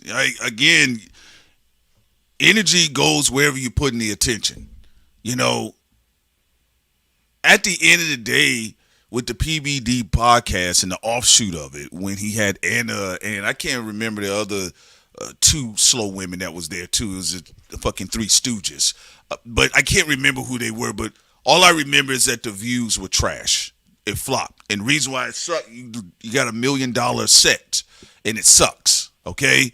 You know, and this is why I always say when people come outside and they stunt on independent content creators that are literally making hors d'oeuvres with the resources they have, the average content creator, they're not really going to have 15,000 people in the chat if they are starting out from the grand bottom, right? When you talk about the people that have been wrong consistently, they're paid to do that. That's called paid misleadership. Controlled opposition. That's all it is. So Keyshawn, yep. It's not that. It's like, think about when Anna all of a sudden she has an epiphany, and then right when her vision clears, she's sitting in front of Nick Fuentes. Okay? Same thing.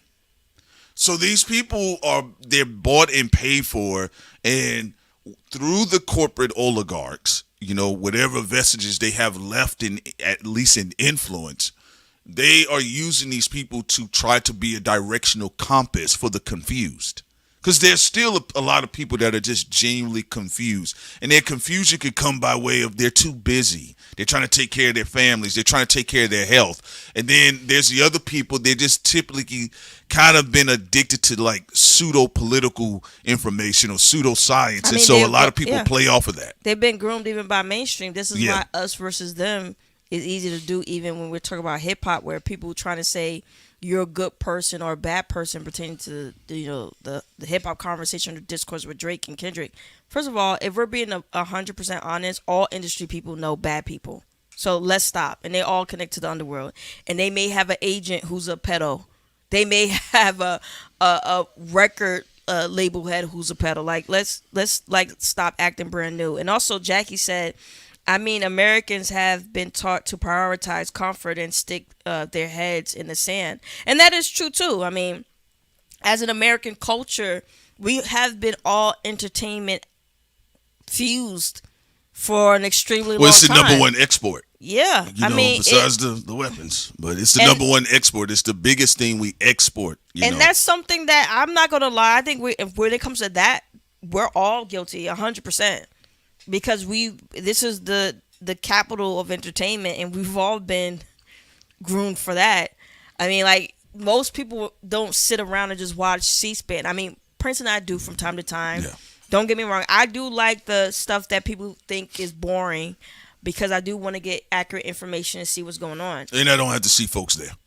That's why I like it. I don't see anybody there. But at the same time, like, people don't go to, like, the real news network and be like, yo, I'm gonna watch. And also, Prince and I understand, like, today, if we wanted to, you know, we know how to hack things for views. People want to see what we're gonna say about YG and G Malone and 38 SPESH and all that other stuff. Why, something going on with them? But today we decided we didn't feel like talking about that. So we're not. Maybe in a couple of days on Thursday, maybe we'll talk about the YG thing and what G Malone said about Drake paying for campaigns or whatever. But what did Snoop say? But you know, we understand that this is a part of who we are culturally, though. Partially. That's not all of who we are. But we do tend to like people, even in politics, that are psyops or have flair to them. They're entertaining. That's why people... They have either aura to them, they're entertaining, and that's been done or they're psyop, and that's been forever. That's been forever. Since that little girl told Abraham Lincoln, you need to grow your beard. You look like you dead in the face. So it's what it is. In humans, we typically pay more attention to people that we're fond of their personalities. People who typically have flair, who are entertaining. But we also have bots too. So with that being the case, we got to remember that we are also a capital, the United States, of altering perception. Well, yeah, that's why I always tell you. Well. Yeah, that's what I said. I would. Well, I mean, it is what it is, but there's going to be a time where people are going to find out just how much influence independent media has had. You might say to yourself, well, I ain't got that many people, watching my stuff. And, before you used to not be able to have somebody in East Africa watching your stuff. Okay? There are people right now listening to content creators that they literally have no scoop. Because you got to think about America, like we have a very self-centered, entertaining culture, right? Shouts out to the crew guy, says TCZ is my CNN, MSNBC, etc. And he says, keep going. We appreciate you so much. Thank you. But the reason why I'm bringing that up is because you can have people listening to you all over. The job, though, through this technology and a lot of these platforms, and even some of the people that are coming out of the entertainment industry, the mainstream, ladies and gentlemen, their job is to tell you that you don't have no effect. You have no influence. You reach no one unless you stand by me or come through us. I think that you get what I'm saying? That a lot of independent media, though, they do understand with their that power. I think they have a lot of self-awareness with a lot of the people who haven't been budging. I would say sectors, yes, there's an understanding, but across the board, no. I'm still seeing certain things, and this is one of the things you brought up about 2024. People say, okay, they're tired of the conversation. There are people that are genuinely tired of the conversation, but also as a culture, people can talk about other things. You're not obligated to stay there. This is that thing I talked about before when they said about the elephant that was tethered to the tree and they removed the chain and the elephant did not move. There are no chains there. You guys don't work for CNN. You don't work. You can talk about whoever. You can talk about Jid putting some fucking houses together in Atlanta. You get what I'm saying? Speaking of Atlanta, though, people can talk about you can talk about whatever you want, and you guys can change the conversations whenever you want to. Speaking of Atlanta, there's a lot of dope ass artists. There's some of the ones you wanted to bring up real quick that are doing some dope music. Oh, yeah. Well, one of them I'm listening to right now is Mexicodro. I mean, I really mess with him. I did share it on Patreon, and I think Scoop was the first one there. He was like, man, this reminds me of that old No Limit stuff. All right? And yes, there's a bevy of them that are coming up right now, and that's what I'm saying. It's just the point of being able to shift whenever you guys want to.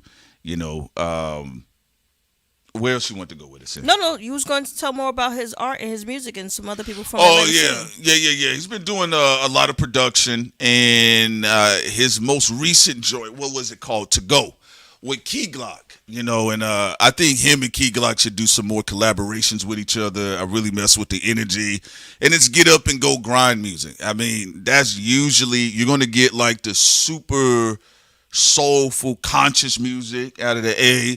But the other side, you're just gonna get up and go music. You know, some people say it's trapping or whatever the case is, but it's gonna be some music to boost you out there, or you're gonna get you some jazz, soulful energy too, some acidic jazz, acid jazz too. I'm gonna share an artist for y'all too, so y'all can check them out. They do wonderful work, I believe, if I recall correctly. I don't want to get their story wrong. I believe they're siblings, but you know, we've shared. We talked about Suave recently. I told y'all I like Molly Santana's shit. I think she actually has a lot of charm to her. Oh, and she's out from Cali though. Well, they got her in Atlanta right now, so so she's doing a lot of work with Atlanta producers too. Brandy Kane, support.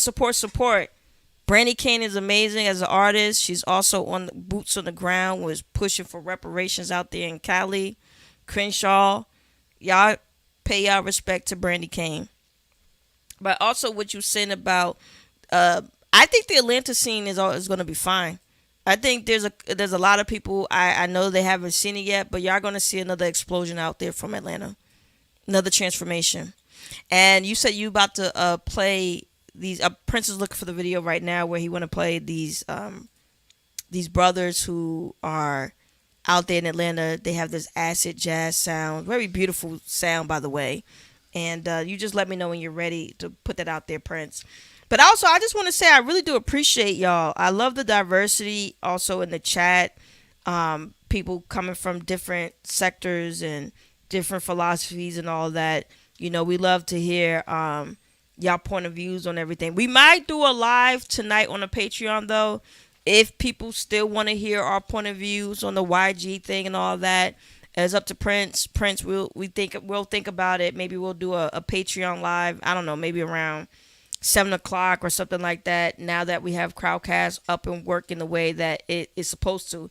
But I'm going to be honest, I'll give you a little bit of synopsis of my thought process. I'm like, if YG did kill someone and he gets in trouble, I don't see what Drake has to do with it. If you get in trouble for killing someone, then you just get in trouble for killing someone. And you probably shouldn't have been sloppy killing someone.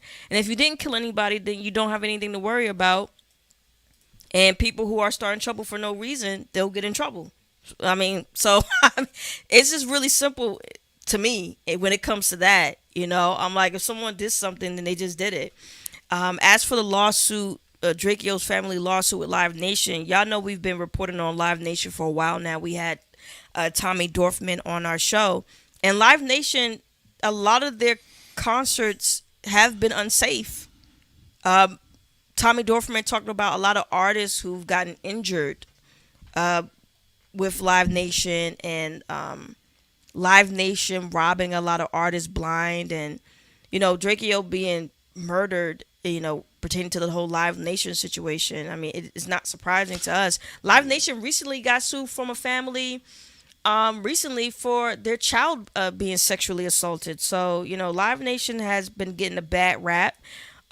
Over 30 states sued them after they got that sweetheart deal from the Department of Justice. So, that's my little synopsis there with that. Also, so thank you, Siv, and I'm glad you worked that out for me. Yeah, so Arcos, when you guys get a chance, you can check them out. They make really nice acid jazz music. So I'll put this up on the screen for y'all to check the brothers out. They do some wonderful work, so shouts out to them. A lot of times here now we try to put folks on some pretty decent music, and overall, my honest opinion, like I said before, millennials, folks, all of our top dogs in hip-hop, rap, and even R&B have literally had a 15-year run. I want y'all to think about that. A 15-year, folks. Most of the artists barely make it past singles. 1 single, 2 single, maybe a dope album, maybe they beat the sophomore jinx, but most of them don't get a chance to have that. But with the birth of social media and the internet, I think it's time to start looking into some fresh energy right now, and I'm all excited for it. And I know that's not the most clickbaitable thing for a lot of folks. You know, shouts out to Diamond Dozens in the building too, by the way. He says, new album this Friday. Shouts out to Dime. All right. Paya. But yeah, so when you guys get a chance, y'all can check their music out. Really dope stuff as well. I told y'all about Mexicodro. Y'all should check his shit out too. I think a lot of people that enjoy the hustling music, getting up and going, whether you want to, you hopping into the UPS truck or you about to clock in and you work at the mail, the post office, or you going into your call centers, or you going into school to catch up on some classes. I mean, or you about to hit the gym. It's good hustle music, So I really like what you go ahead, Sam. what you showcase with them. They got a lot of good music. Yeah, so I mess with it, and let me see something here because I don't want no. I'm gonna make sure it's muted so I don't get no copyright. But shouts out to them. Yes, here they are. They says we are brothers from Atlanta and we make neo acid jazz. So when y'all get a chance, check them out. Again, Arcos, they do some dope music, and that's why I keep. That's why y'all hear me. I said, bro, y'all got to be out of your mind. All right. Also, as for grip, I say a lot of rappers' name incorrectly. It's nothing personal. What happened? Just put the pronunciation out there. Draco. If that's his name, how it's pronounced, then that is how it's pronounced. What are you talking about? I get a lot of rappers' names fucked up. Man, they've been saying that nigga's name Draco, Drakeo, all types of ways. Yeah, I've heard people say Come on now. 2 ways constantly all the time. It's like, what was it? With it is what it is. Yeah, it's easier to crack than it was with XXX Tentacion. You remember Lil Wayne said triple extension? Like, come on, niggas. No, and also Drake said how did Drake say it? When he corrected the journalist, he said what? Man, I think it's XXX Tentacion, man. Tentacion, man. Yeah, but yeah, when it comes to rappers, a lot of their names I be butchering. I ain't see really nobody say Drake or Drakeo's name correctly. All right, I've heard Drakeo when he first pulled up on the That's scene. what I heard too. But then I'm seeing people talking about most people say Draco. It's 50. It's 50. Even Trap Lord Draco. Did y'all correct the British nigga? Draco. No, but like, come on, I'm y'all. not gonna lie, love you, Grip. But when people be sassy about rappers' names, I'm like, this should be spelled incorrectly anyway. So what the fuck you expect me to do? I'm like, fuck. I mean, like. Although I do like, whether it's Drakeo or Draco, I do like some of his music though. Y'all want us to do a Patreon stream tonight about that conversation? All right, because me, man, I'm gonna have it on Patreon.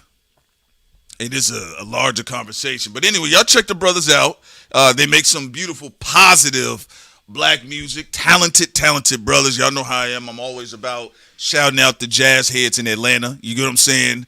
And the jazz heads out in Chicago as well. There's my folks out in Chicago on top of that. So you guys already know what time it is, all right? We got to bring back the wide leg pants. When you see brothers walk outside with the wide leg pants, you know that black couples about to have some fun. And other people showing up there too, all right? Well, every region has a very diverse, music. Like if you go, even if you go to the hip hop scene in Louisiana, they have. Shouts out to Louisiana. They have their jazz scene. Baton Rouge. You go out there to Los Angeles. Yep. Got that collective, jazz collective. You even everywhere where I know, like when we were talking about hip hop, but there's also a lot of jazz hubs in the United States as well. Even all over the United States, even in Jersey. Shit. I was so into it growing up, man. I was even listening to Ethiopian jazz, so I didn't care. Nigerian jazz, I didn't want to hear the Nigerians rapping. I love y'all, but I don't want to hear too many I don't like the rapping. I don't like the rapping. I'm gonna keep it real with y'all. Now, if you rap about what goes on in Nigeria, that's fine, but I don't want to hear about no Nigerian gangsters trapping in Harlem. All right, that's a hard pass. I'll never forget. Do y'all remember that time they had like a Nigerian Lil Wayne? Oh, that was horrible. Do y'all remember that? I didn't like that. That was funny. I do like Cuban jazz as well. Oh yeah, Cuban jazz, absolutely. But of course, y'all already know I love it, the original. That's in the United States, a different form of jazz Michael that was Bolton. created. That's the original. To the head of stage. But as far as I'll just tell you this. Look, y'all. This is all I'll say. Folks, we gotta be honest. Crime and rap has been it's been a marriage. Well, crime and music. Yeah. Because you know what I'm saying? if y'all listen to our early Thought Crime show, we used to talk about all the crime that used to happen in rock and roll music. Well, the reason why I'm just bringing this up, yes, that is true. But as far as anything else, I will tell you this: the 2024 packaging. And if people was with us on our Patreon, we told you guys that there were other darker elements, and there are other bags in the industry being moved around, and there are other people that are not rappers, that are not podcasters. They want to change some things up. I thought we was gonna talk about that more on Patreon. I'm just doing like you. I share a little bit of my thoughts. That's it. That's it. You know, but we'll talk about it on Patreon. Y'all want us to do that? Yes or no? We will. Y'all can vote yes or vote no. We will if y'all want. If y'all want us to talk about everything on Patreon. I will say though, To the like head of state. gang people, y'all gotta like tone it down and calm down, okay? Y'all forget we're on the internet, and I get that y'all are a part of gangs and different things like that, but people are still gonna do what they want to do. You know, it's really weird to have people who come from the underworld want people to behave like they're a part of the underworld. It's just like I want them to keep turning up. I be telling like turn y'all asses up, I be niggas. like psychologically, do y'all know how stupid that is? And psychologically, I know I'm about to talk about it on Patreon. Because in order for someone to have to operate like that, they have to be in that. So like if I wanted to have to follow the rules of a Crip or GD or Bloods or Italian Mafia, Jewish Zionists, whatever the fuck it is, right? That means I will be in that world. I'm not in that world for a reason because I want to fucking talk. You know? I don't want to have to adhere to whatever how they operate. I don't want to have to adhere to none of that. Here's the thing, y'all. All right, because I tell y'all niggas all the time, remember what I said. Bro, fuck y'all street code shit, nigga. You on the internet. I don't want to hear nothing about your set, click, or nothing. If you rep your set, that's your shit. But shut the fuck up, niggas. Y'all on the internet. That's what y'all got to understand. I hate that shit when niggas go in the room. How you going to go to the biology club and be like, look at all these fucking nerds up in here? Nigga, what you doing in here? You get what I'm saying? So if y'all want us to talk about it, we'll talk about more of it on our Patreon. And I'll have the post up, you know, it's probably going to be, what you think, Sin, about 7? Yeah, and also to the squares as well. It was about 7. Let's do it at 7 o'clock. It's no hate because I actually do like the energy of some of these people.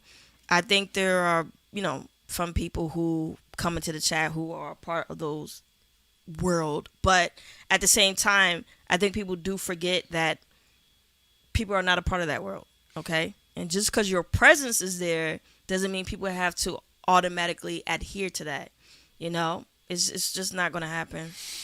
Yeah, and also, like I told y'all before, folks, I mean, nobody has to adhere to anything, you know. And people, like I said about the WNBA, again, the culture will change the conversation naturally if we don't want to keep having to hear about Caitlin Clark getting bullied. And I'm seeing a lot of wonderful commentators. They've naturally changed the conversation. And they're going to keep changing it. Good. Again, right now, the internet is open source and people got to get out of their feelings. And usually I see people coming out of the industry, they're struggling with that the most. I'm supposed to be able to snap my finger and tell y'all what to do.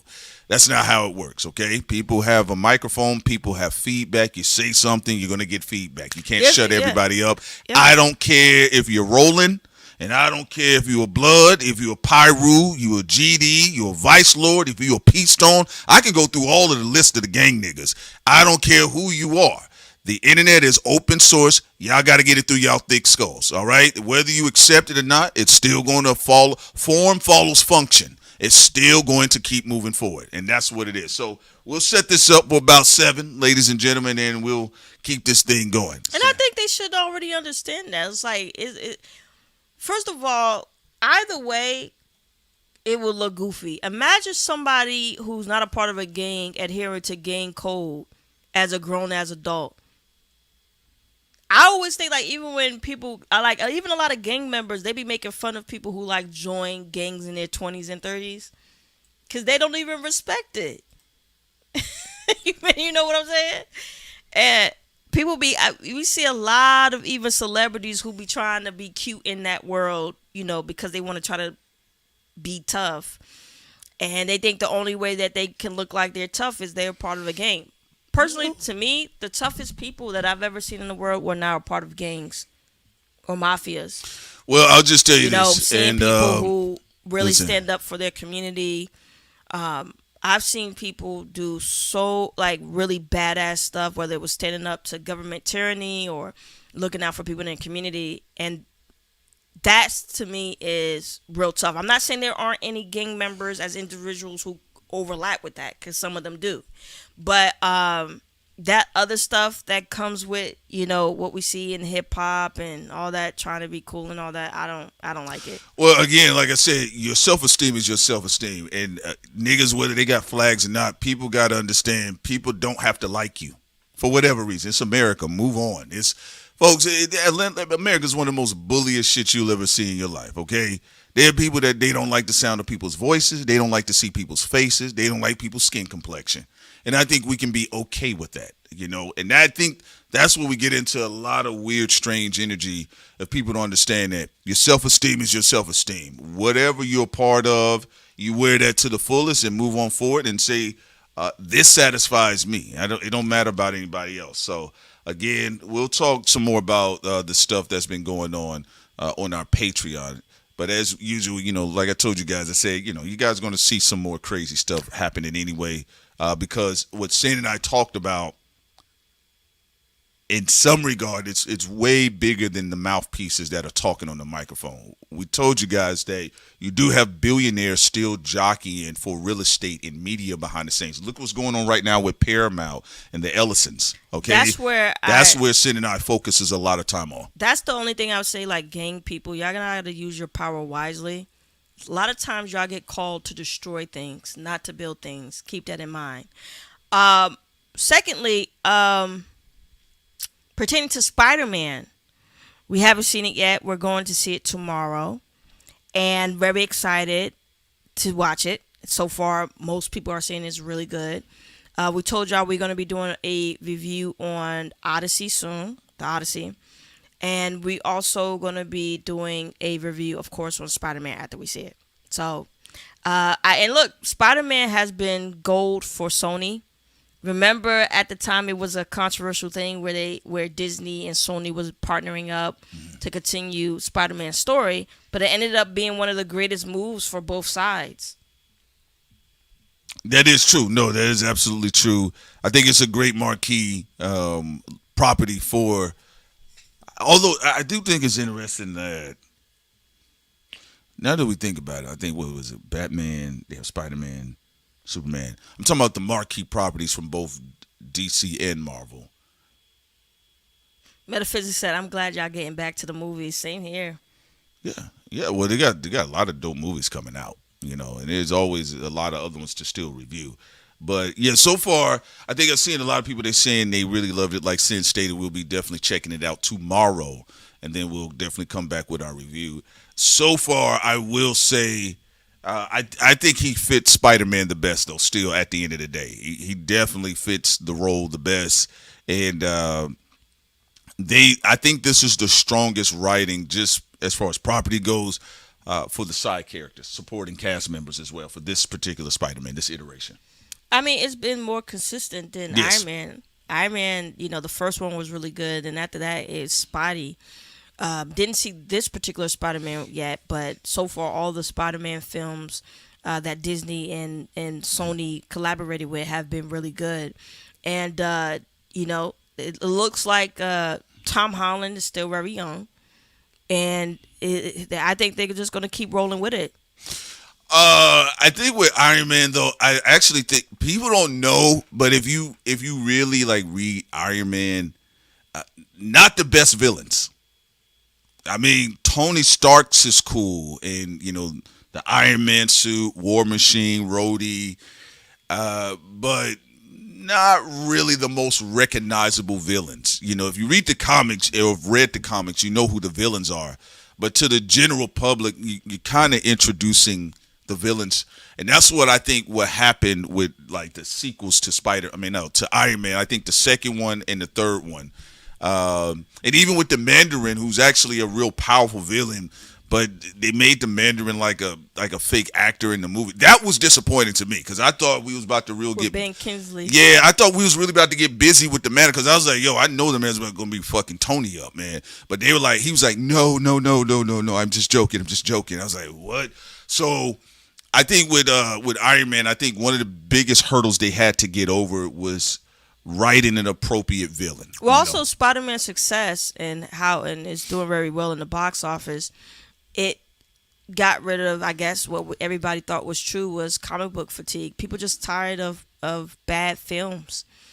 And we've gotten bad films and bad TV shows shoved down our throats that were based off of, comic books. And I think people are like, look, we don't want it. We don't want 150 different movies if it's not going to be done well. They say quality over quantity. And then also, I personally think, just going back to even DC real quick with Supergirl, I'm personally just not into James Gunn. You're not into his takes, his direction. No, he wasn't that bad with Guardians of the Galaxy. I'll give him credit with that. But I just don't think he's that type of director to center multiple characters off of. I just think that was not a good move. I think, you have him for one particular superhero, have him direct, but to have him direct different franchises all at once, I just think is stupid. Also, shouts out to I will say shouts out to who was it that said Black McBain said they effed up the Mandarin. Yeah, they did. It was Met. Met said nobody cares about Whiplash. I'm not going to lie to you. When I saw Whiplash show up on the screen for the Iron Man films, I was like, and they had Mickey Rourke playing Whiplash. And I think Mickey Rourke is an okay actor. I think they could have found somebody younger, someone that could have really, because I'm going to tell you what made it look bad with Mickey Rourke. It was this Tyler Perry weave piece in the film. To me, when I saw Whiplash, it just looked like Mickey Rourke in a costume. There was nothing believable about it to Sid's point. I just saw. And then he had the damn Diddy toothpick, and Mickey Rourke, he added that. I just felt like Mickey Rourke was being Mickey Rourke. I mean, I just felt like he was like, "Yo, just let me be me." I'm like, huh? Yeah, and in the movie, whatever. You kind of looking like, bro, Iron Man, you can't beat this nigga. Like, you really struggling with him. He looked out of shape. No offense. It just looked stupid. Then they had him in there with the Mike Tyson pigeons. And Mickey Rourke, the white Mike Tyson. Yeah. And I was like, bro, this is horrible. I said, yo, y'all can't sell Iron Man. Come on now. But one of the things that's hard for them to do, it was really hard for them to... look at this. Yeah. I'm sorry. It was hard for them to transpose some of the villain hoods directly to the screen. It's like white trailer trash. And then he has, this French mustache. And then the hair weave. It's a fucking mess, bro. It just looked like Mickey Rourke came out of a junkyard. And he didn't wash up. That's it. To me, Mickey Rourke was dressed like he was from 8 Mile in the 8 Mile movie. You only got one shot. He just looked like a bum who collected shit off the street and then he put it on. Then he going around, he whipping Iron Man. You get what I'm saying? So and everybody know damn well that Whiplash ain't nothing for Iron Man. That's why I was like, he up here struggling. He was just struggling with Whiplash. Why was it easier for Iron Man to deal with Ultron, but not Whiplash? Come on. Whiplash looked like a gay dom in the movie. I'm ready to fight you, Tony. I know who you are. It was like Stallone-ish. I know who you are under there, Tony. And then here go Robert Downey. How did he know my name? Oh my God, he's struggling with this guy.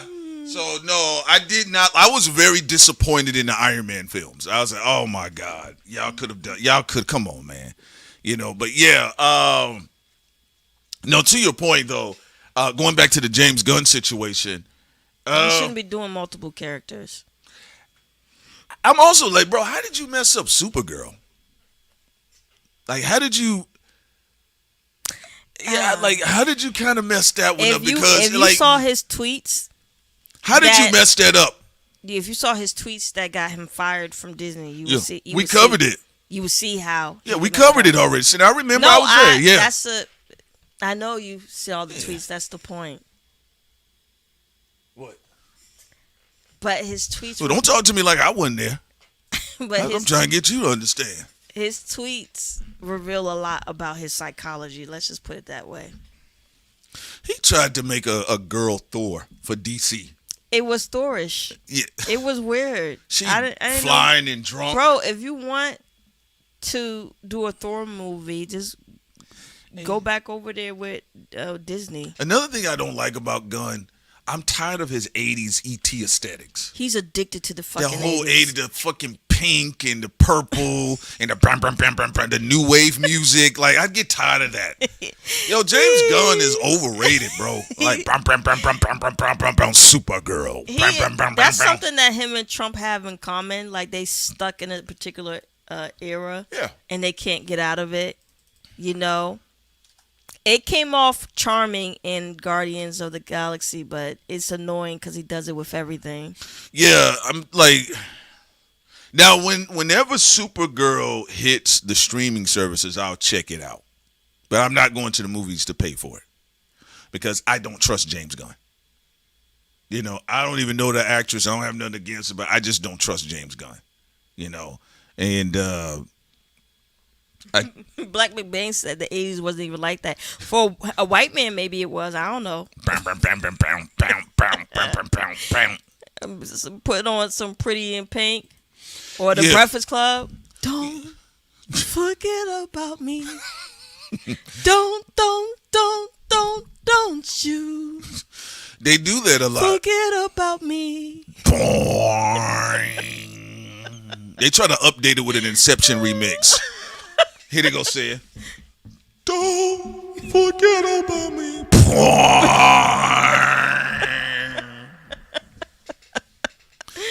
When we thought it was really done for trailers, Sid and I always use the example of The Great Gatsby. Is when they had Jay-Z in their background. You gotta get that dirt off your They did it in Transformers too. And I said, wow, that's it for trailers, movie trailers.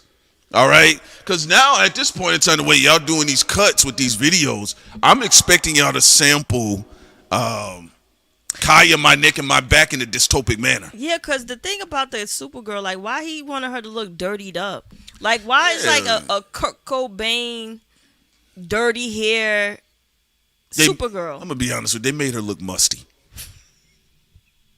It shows. Why is this girl flying around looking like she musty?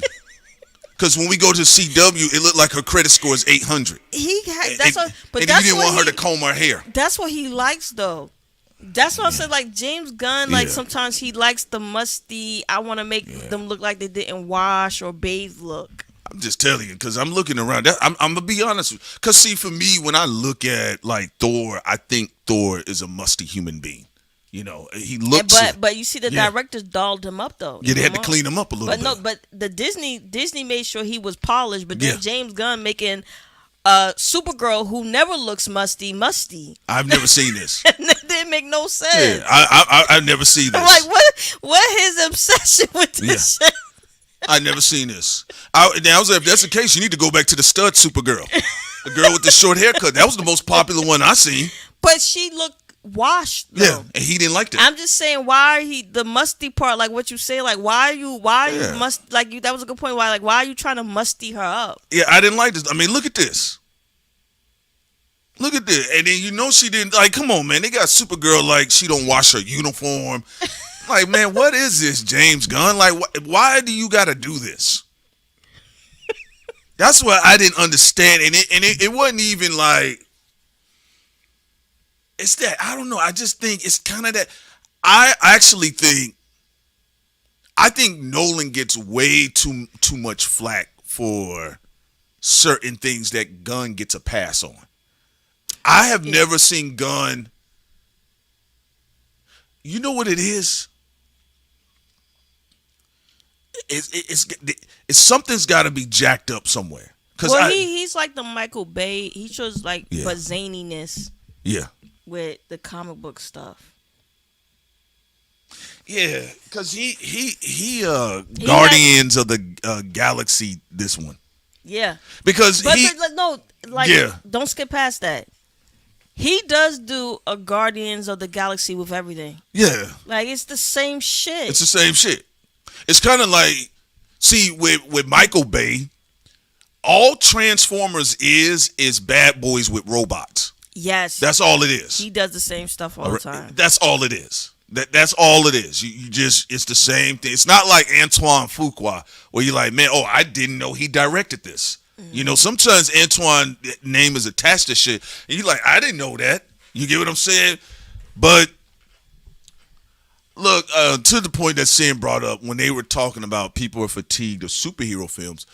No, that's because MCU decided to do this grand arc to try to cross-promote every property. Which worked at first. It did. The it was build a good idea. It was universe building. It was a great idea. Right. But then it started to get sloppy. I think. And Kevin Feige started to get very arrogant. And he got tired too. Kevin Feige was trying to collect all them checks. They needed 3 more people. Kevin was taking all that money. Josh Whedon was trying to be the second person. And him and Kevin Feige got into it. And then eventually Josh Whedon got fired after directing the first Avengers. He did a really good job. But to be fair to Feige on that one, Josh Whedon eventually got in trouble for being inappropriate with women. On the one who played Cordelia, the actress came out and said that he was inappropriate with her and very vicious. And then he got a divorce from his wife, and he had issues with that. And then he fucked up. Something happened with like Batgirl and all that. Yeah. And he got in trouble there. The biggest help for me with Feige right now is Blade, like what Two-Face Tom or somebody else brought up in the chat. I didn't like. I feel like also Wesley Snipes. I love him as an actor, but it seemed like he was being a hater. There's only one Blade. There's only one. I said Blade. Now there's no film.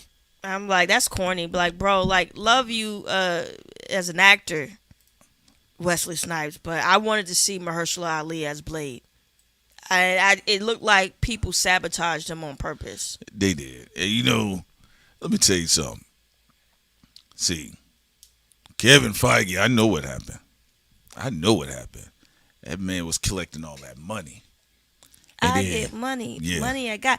Also, so he was collecting all that. What were you about to say? I was going to say also the Black Noise. He probably did. It's just that he could have done it without making her look musty, though. Who? What is Black Noise? We got some people Black that Noise just said that he felt that What was his statement? That James Gunn did it pretty well with with Superman. My bad. Oh, he Superman. Said Superman.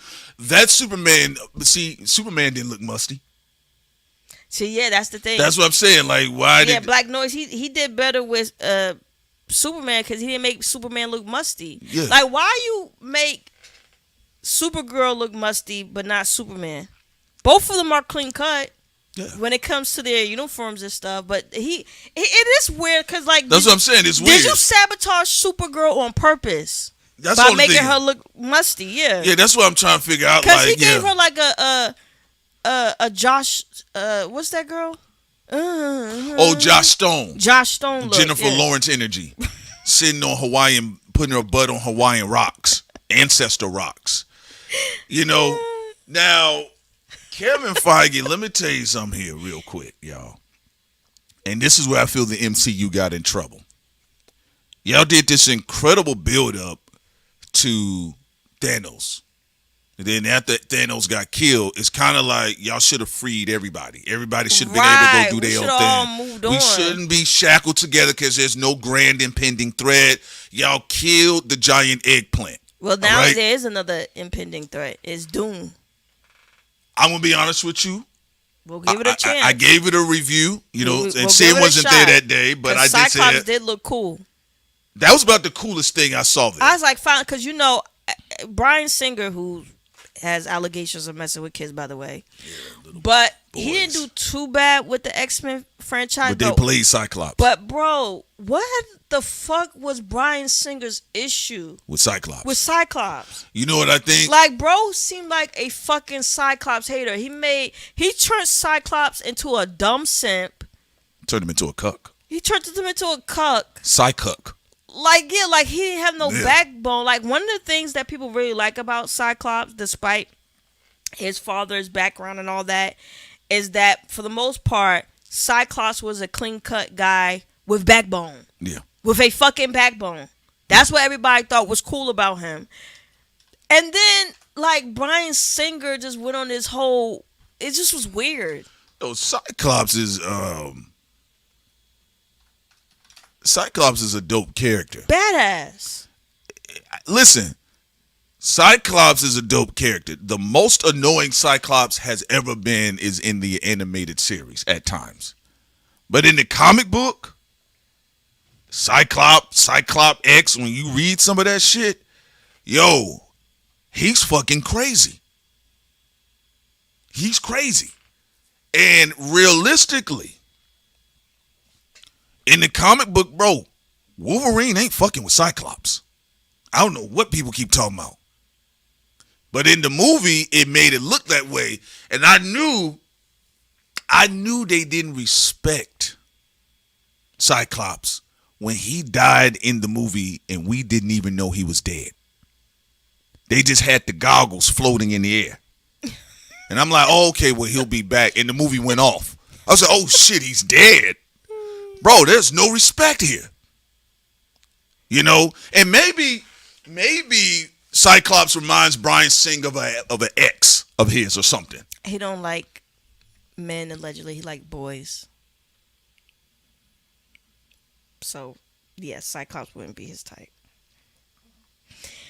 Also, let me see. Robinson said, why is it Wesley's fault? The film was already 2 years delayed when Wesley said that line. Feige is in charge, not Wesley. I mean, we mentioned Kevin as well. Well, I'm going to say this. But I personally think that there was hating beyond just Kevin Feige. Well, that's a terrible line to say in the film. There's only one blade.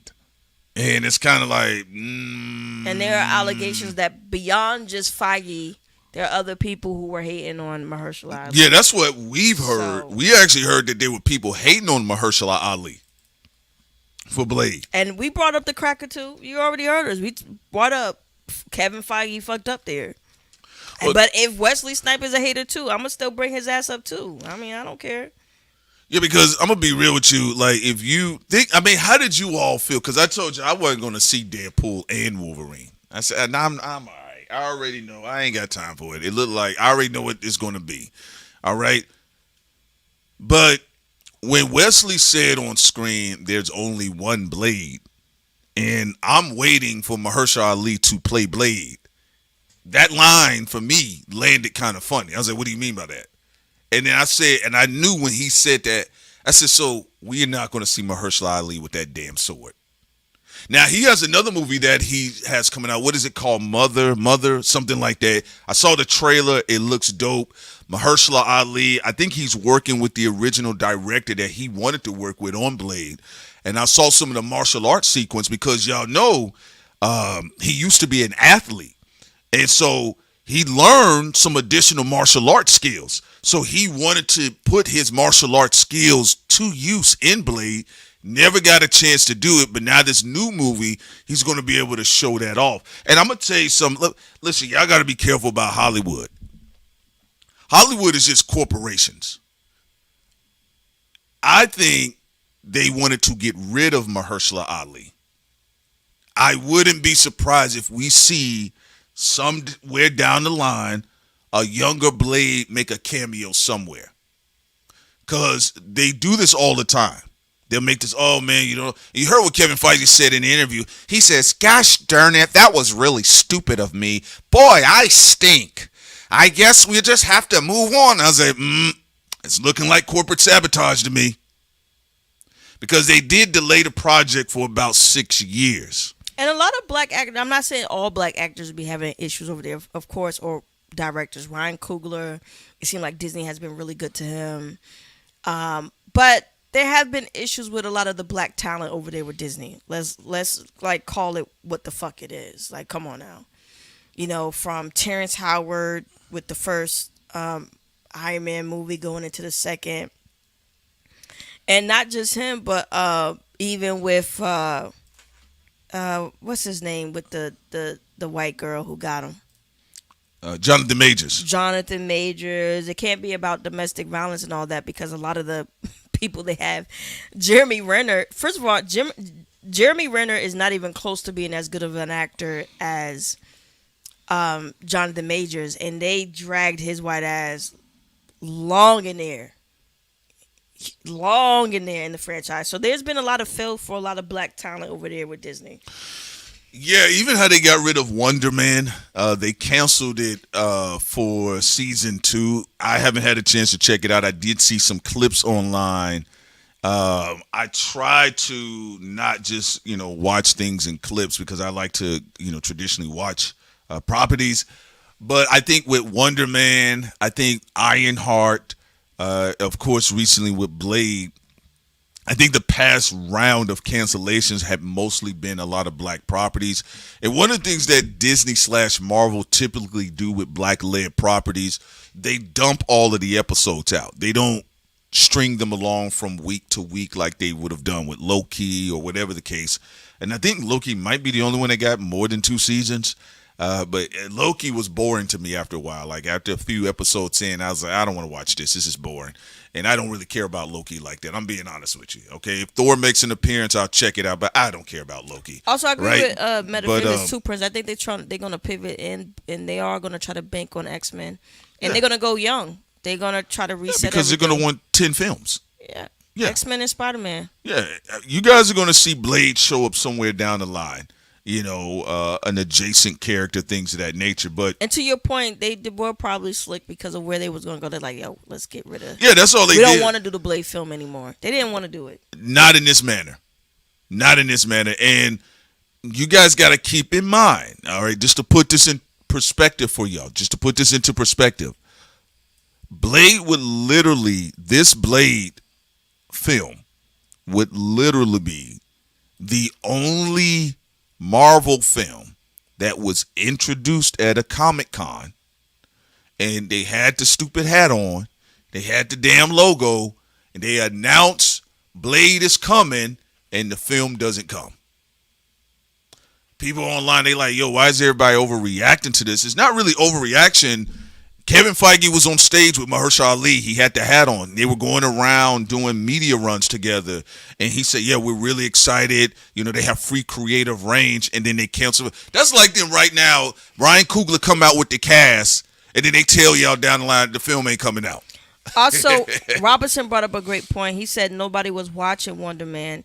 It had a big surge first week and it declined. Although a lot of people claim that it was really good writing there, though. Maybe they should have hung in there a little bit longer. Also, we have a super chat from Ariel. We must never forget Disney's Nazi past. That's funny. That is true. I know a lot of us like some of the properties that Disney's putting out, but Disney does have a Nazi origin. And we also know that they hated black people. Yeah. They had like do the history of Mickey Mouse. They had pickaninny black children braiding up white kids' Song hair. of the South. And you know what's crazy? Don Bluth, maybe I'll get into the story a little bit later, but Don Bluth is a legendary animator that used to work for Disney. He became disgruntled. He started his own property, his own studio, with the support of Steven Spielberg. And they decided to talk about the history of like Jews in Germany and the Holocaust, but they did it through 5-0 Goes West, right? That very same year, Disney dropped Song of the South. Kind of shows you where Disney's brain was at the time. Also, Grip says, not Marvel, but we need a new Spawn movie so bad. It would be interesting to see Spawn in this day and age. I mean, I love so many of the '90s authors and creators of comic books, though. You know, like a lot of the people got fired from DC and Marvel, creating their own stuff, like Tom and going back to Spawn. Did you remember when they used to do those collaborations with Spawn and Batman? Yeah, I remember that, and they had the capes the same. Yeah, they were trying to make Batman look like Spawn. I was like, bro, I like Batman, but you're not fucking with Spawn. Come on now, stop it. Put the cape back down. We can't, but come on, Batman property always be dope. Like, no wonder, like, DC be always making, like, beyond just the comic books, like Batman series, Batman animated series, Batman movies. Like, Batman's literally, like, outside of Spider-Man, is just so iconic, you know. But that's because it has the best. Kid, I will agree with you. As a kid, I was leaning towards Spawn, but I'm like, after Batman the animated series and all that, I was like, I got Batman #1 for me. Spawn, constant, better multimedia. Oh yeah, you got to keep in mind Spawn, and I believe it was Image Comics. Was it Image Comics? I think it was Image. It might have been Image or Dark Horse. I think it was Image. Might have been Image, but Spawn was dope. Spawn was dope. I'm still interested in seeing what comes about with Jamie Foxx and you know, Todd McFarlane. He really believes in Jamie Foxx. My personal opinion, because I've been following a lot of times his updates, and he really believes.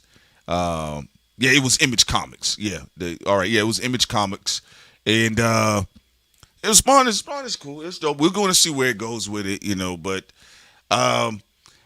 look, we'll see. You know, I do agree with the people, but I also there's a lot of dope independent content creators. They're kind of coming up with their own thing right now. I heard that they said that Michael B. Jordan, I believe he was interested in, I think, producing a Static Shock film. So I'll see where that goes. That'll be interesting to see if it gets a chance to take off.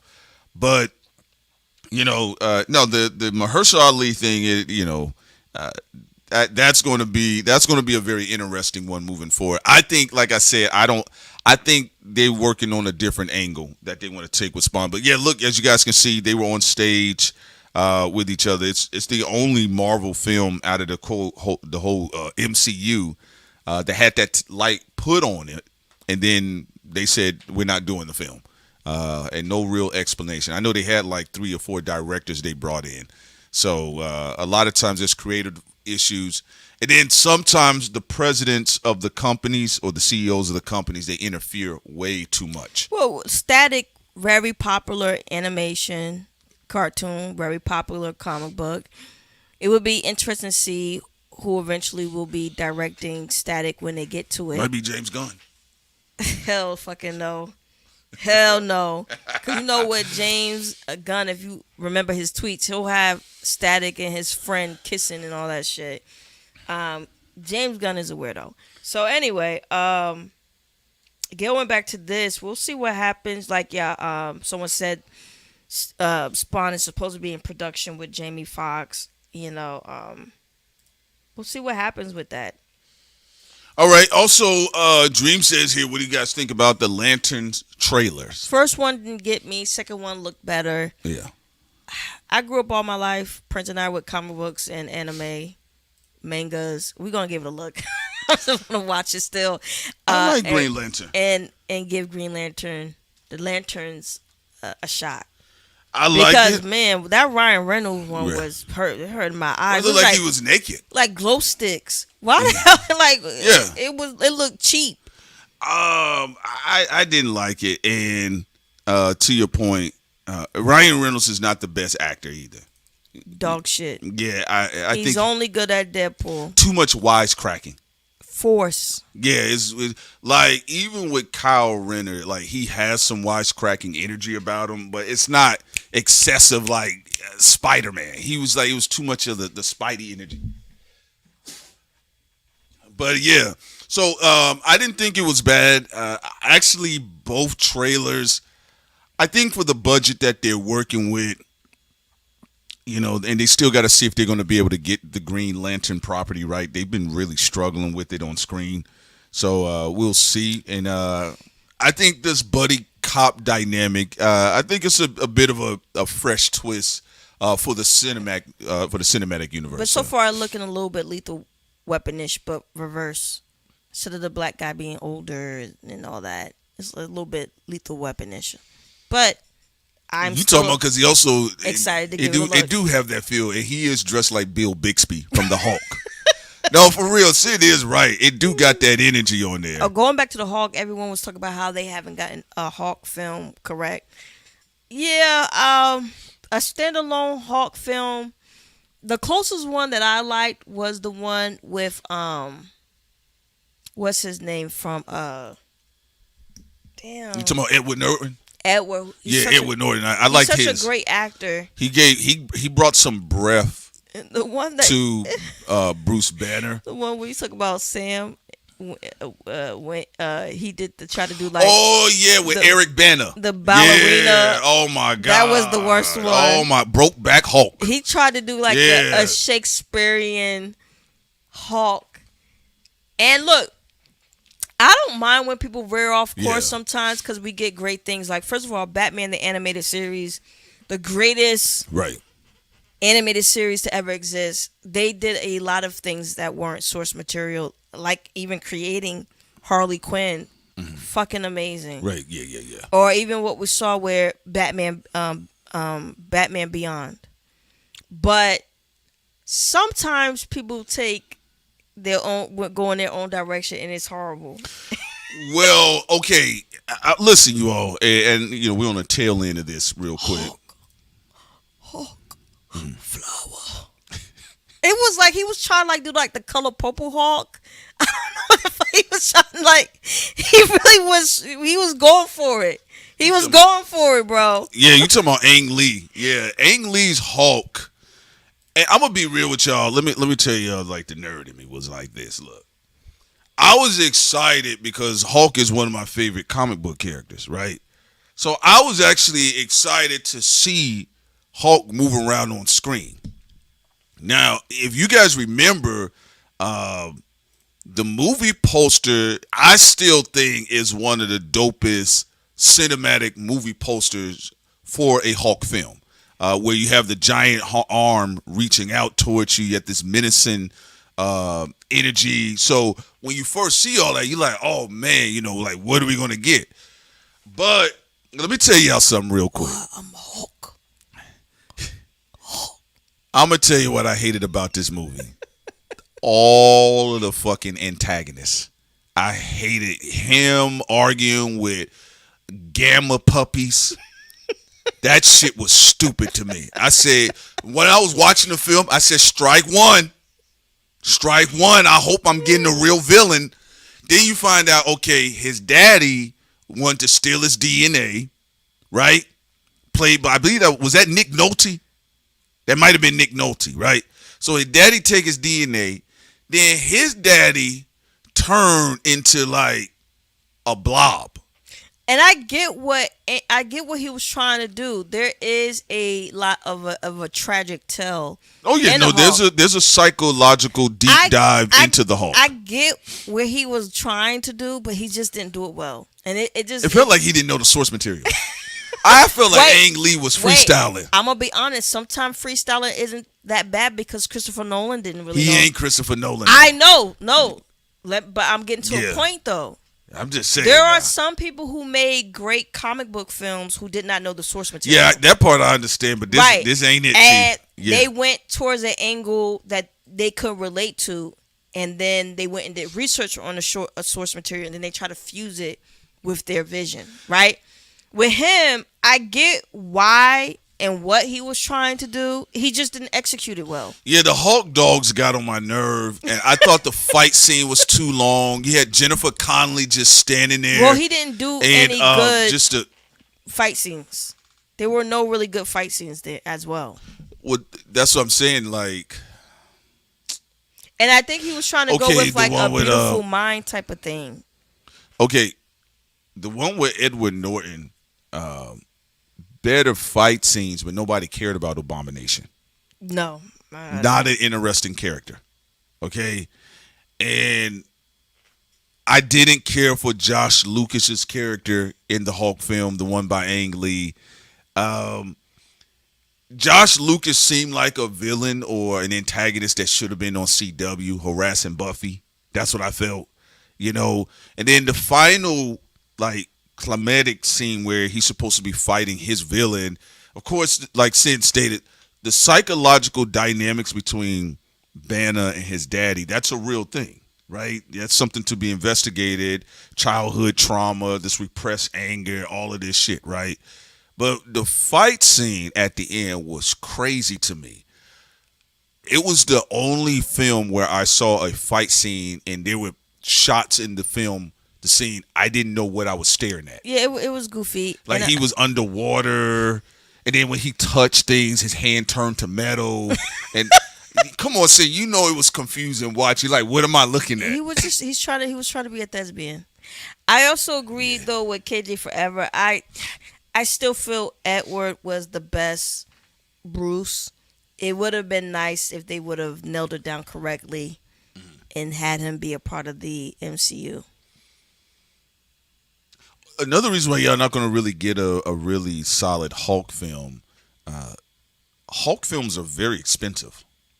And investors are tight on budgets, especially with the Hulk, which is why I do believe in certain parts of the Hulk. I actually think they were skimping out on the graphics, the visual effects. You know what Nolan would have did though? Yeah, what's that say? Oh, he would have. Yeah, I know.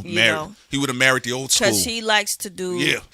It's not really big on CGI. Don't rely too much on CGI. Take a chance. Yeah. You don't know. Maybe do a blend of both, but Yeah, and then y'all remember at some points in the Hulk film, like it's almost like Ang Lee didn't know what to do with the Hulk, because y'all saw when he was just jumping through the desert, and it was just that whole 5-minute scene. He's just jumping through the desert. You're like, where are we going? So as for now, they're saying that Hulk is probably just going to be like a very prominent side character in a lot of different properties. For right now, yeah. For right now, until they can find the right script and everything. And they did try to play with the Red Hulk in the Captain America film with Anthony Mackie, with Harrison Ford. Which was weird because that's not his villain. Well, no, it turned out it was the aliens. Also, Ariel said there were 2 Hulk movies during the 2000s, weren't they? Yes. Yes, there was the one with Eric Bana. That's the one we have on screen, and then the other one with Edward Norton. And they basically did a reset because they thought they were going to do a sequel, and they felt like we can have a stab at it again. And so, and they had Tim Roth as the villain. He ended up playing Abomination. Also, to add to, I'm glad Jared Leto's getting in trouble. I hope. And WME, they said they standing by him, man. Y'all need to shut the fuck up. Fine, if y'all want to keep the trafficking sugar baby, stop having him in franchises that I want to see, because I'm not going to see it. He's box office poison, and he's boring. Jared Leto is so fucking boring. So please stop putting him in. Y'all put him in the DC. Y'all put him in the MCU. Then y'all had the audacity to just put him in Blade Runner. It's like, bro, stop fucking putting him everywhere. Nobody wants to see him. Okay?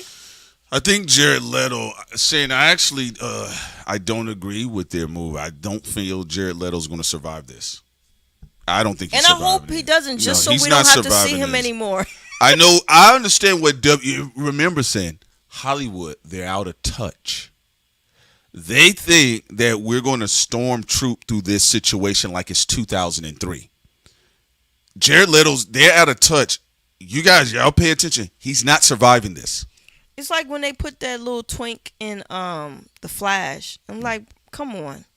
Which one? Oh, the crazy one. What was his name? Ezra.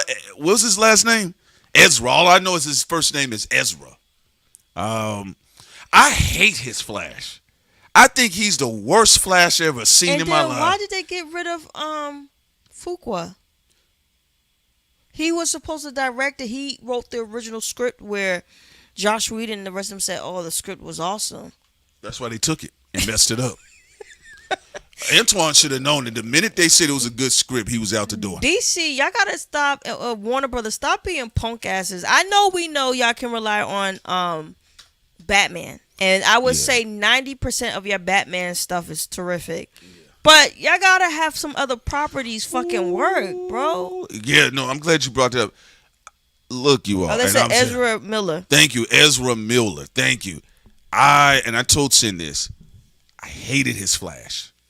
I think he was one of the most glorified, expressionless actors I've seen. His acting is about as stale as Jared Leto to me.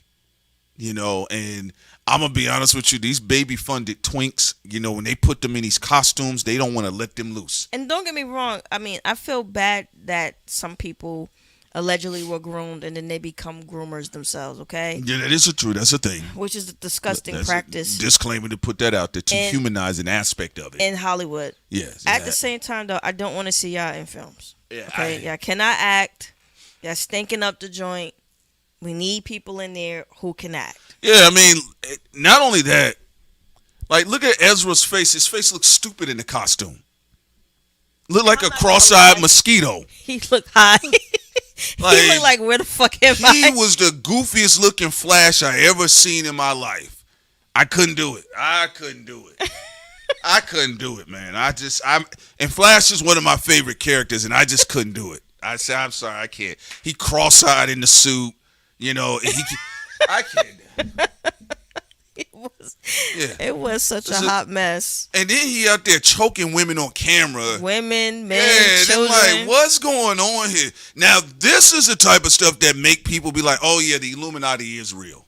Like, I mean, but it is. What's the Illuminati button? Why people acting like it's not real? It's real. Because sometimes people be forgetting, but he like, nah, it's real. It's real. It's real. No, you have these people who go through these agencies. Some of them been with these agencies since the age of 12. Yeah. And then they try to force them into these roles that they just don't fit. If you want to know what we talk about, watch the movie Message to the King. That's one of that's definitely Chadwick Boseman's to me one of his strongest messaged films, you know. But there was literally nothing they can do to that suit. For me personally, with Ezra in it, I just couldn't do it. Gustin is an amazing Flash. I thought he got underrated. He pulls off the whole. Brought a lot of heart. Yeah, that light, pure energy. He plays it very well. I enjoy it. The only thing that happened, I think, what happened with Grant's Flash wasn't necessarily his fault, and to be fair to some of the writers on the set. It wasn't even their fault. Remember, the reason why the DCU is one of the biggest stinks in cinematic history, they went through and messed up properties that were successful on CW. You know, and Sin followed. Yes, she watched the Arrowverse more than me. I was more watching the Flash, but she told me even with the Arrowverse, they just start messing things up because of what they were doing in the DC film. I didn't watch the Arrowverse faithfully. I just watched it, some of it, because the Flash and other properties like Tomorrow and all that would sometimes. I didn't like Arrowverse because I feel like they was like trying to make Green Arrow into Batman. It's like, stop it. Stand down. Right? Stand down. I'm talking to you. Hey, black woman, stand down. It's like, bro, he's not Batman. Can we calm this shit down? And then with Diggles. Oh my God. Like, let's keep it honest. You're gonna pick a man who look like he can kick. He can just rip the actor who plays Green Arrow in half. Diggles, stand down. Like, I am calling the shots here. The size of the guy's head. Yes. It's like, and he's like 6'5" and all that. It's like, calm this shit down. Diggles, am I going to have to put you in your place? Watch what I said. Saying, what am I looking at? He's looking at a bootleg Batman. And I told Sid, I said, why is he always telling people stand down? Yeah, it's like he's a fucking annoying. I said, yo, this guy's a hater. He's actually come off like as, Blue Lives Matter. I ain't like it. I ain't like it at all. He is a cop and you will respect him. One thing I like about Batman even with the whole billionaire thing, he never comes off as a racist Blue Lives Matter. No. Even the goofy version sometimes of Green Arrow, he just seemed oppish. I don't like him. I don't even like Green Arrow. I don't like Green Arrow. So when he questioned Mr. Terrific? Why your low Q black ass here? Do you question Batman? Yeah. Punk ass bitch. I like that writing though, Justice League. That was good writing. Well, I always felt Green Arrow was racist. He racist punk. I ain't gonna lie to you, man. Because anytime when I used to read comic books and Green Arrow would show with Green Lantern, I said, I'll pass. And Green Arrow always bringing up white people for something. It's like, bro, shut up. You know? I don't like him. I don't like his character.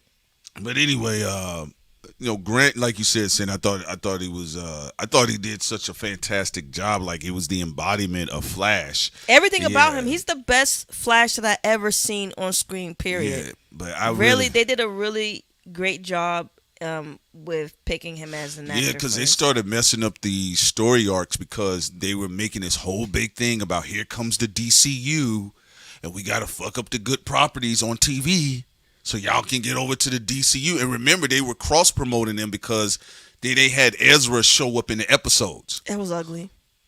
I didn't like that. It was trash. It was garbage. I didn't like it at all. Corporate mergers. That's what that was about. Corporate mergers. All right. So you guys get a taste of television. And, it is what it is. But I'm glad the era of Ezra is over concerning the Flash. And he can go back to choking out moms at Walmart in peace. And also, Black Rob, no, you hit it perfectly on the head. He said Green Arrow is a liberal racist. He is. He's a white liberal. I'm not racist. I mean, yeah, okay, sure, buddy. And he always found Diggles, the black man, in the room, no matter where he was at, in the cave, the Arrow cave, whether they was on the Space Needle. Where's Diggles? I need to stand down. I was just, one time I was like, can somebody kick this motherfucker ass, please? This bootleg Batman, please get him. Yeah, because I tried, look, even before Sid and I tried to watch early on an episode of Green Arrow, just to see what they were working with. And I'm not gonna lie, y'all, when the big brother pulled up but he was like being checked, I checked out. That's why I like the Justice League animation. I'm a little done. I'm out.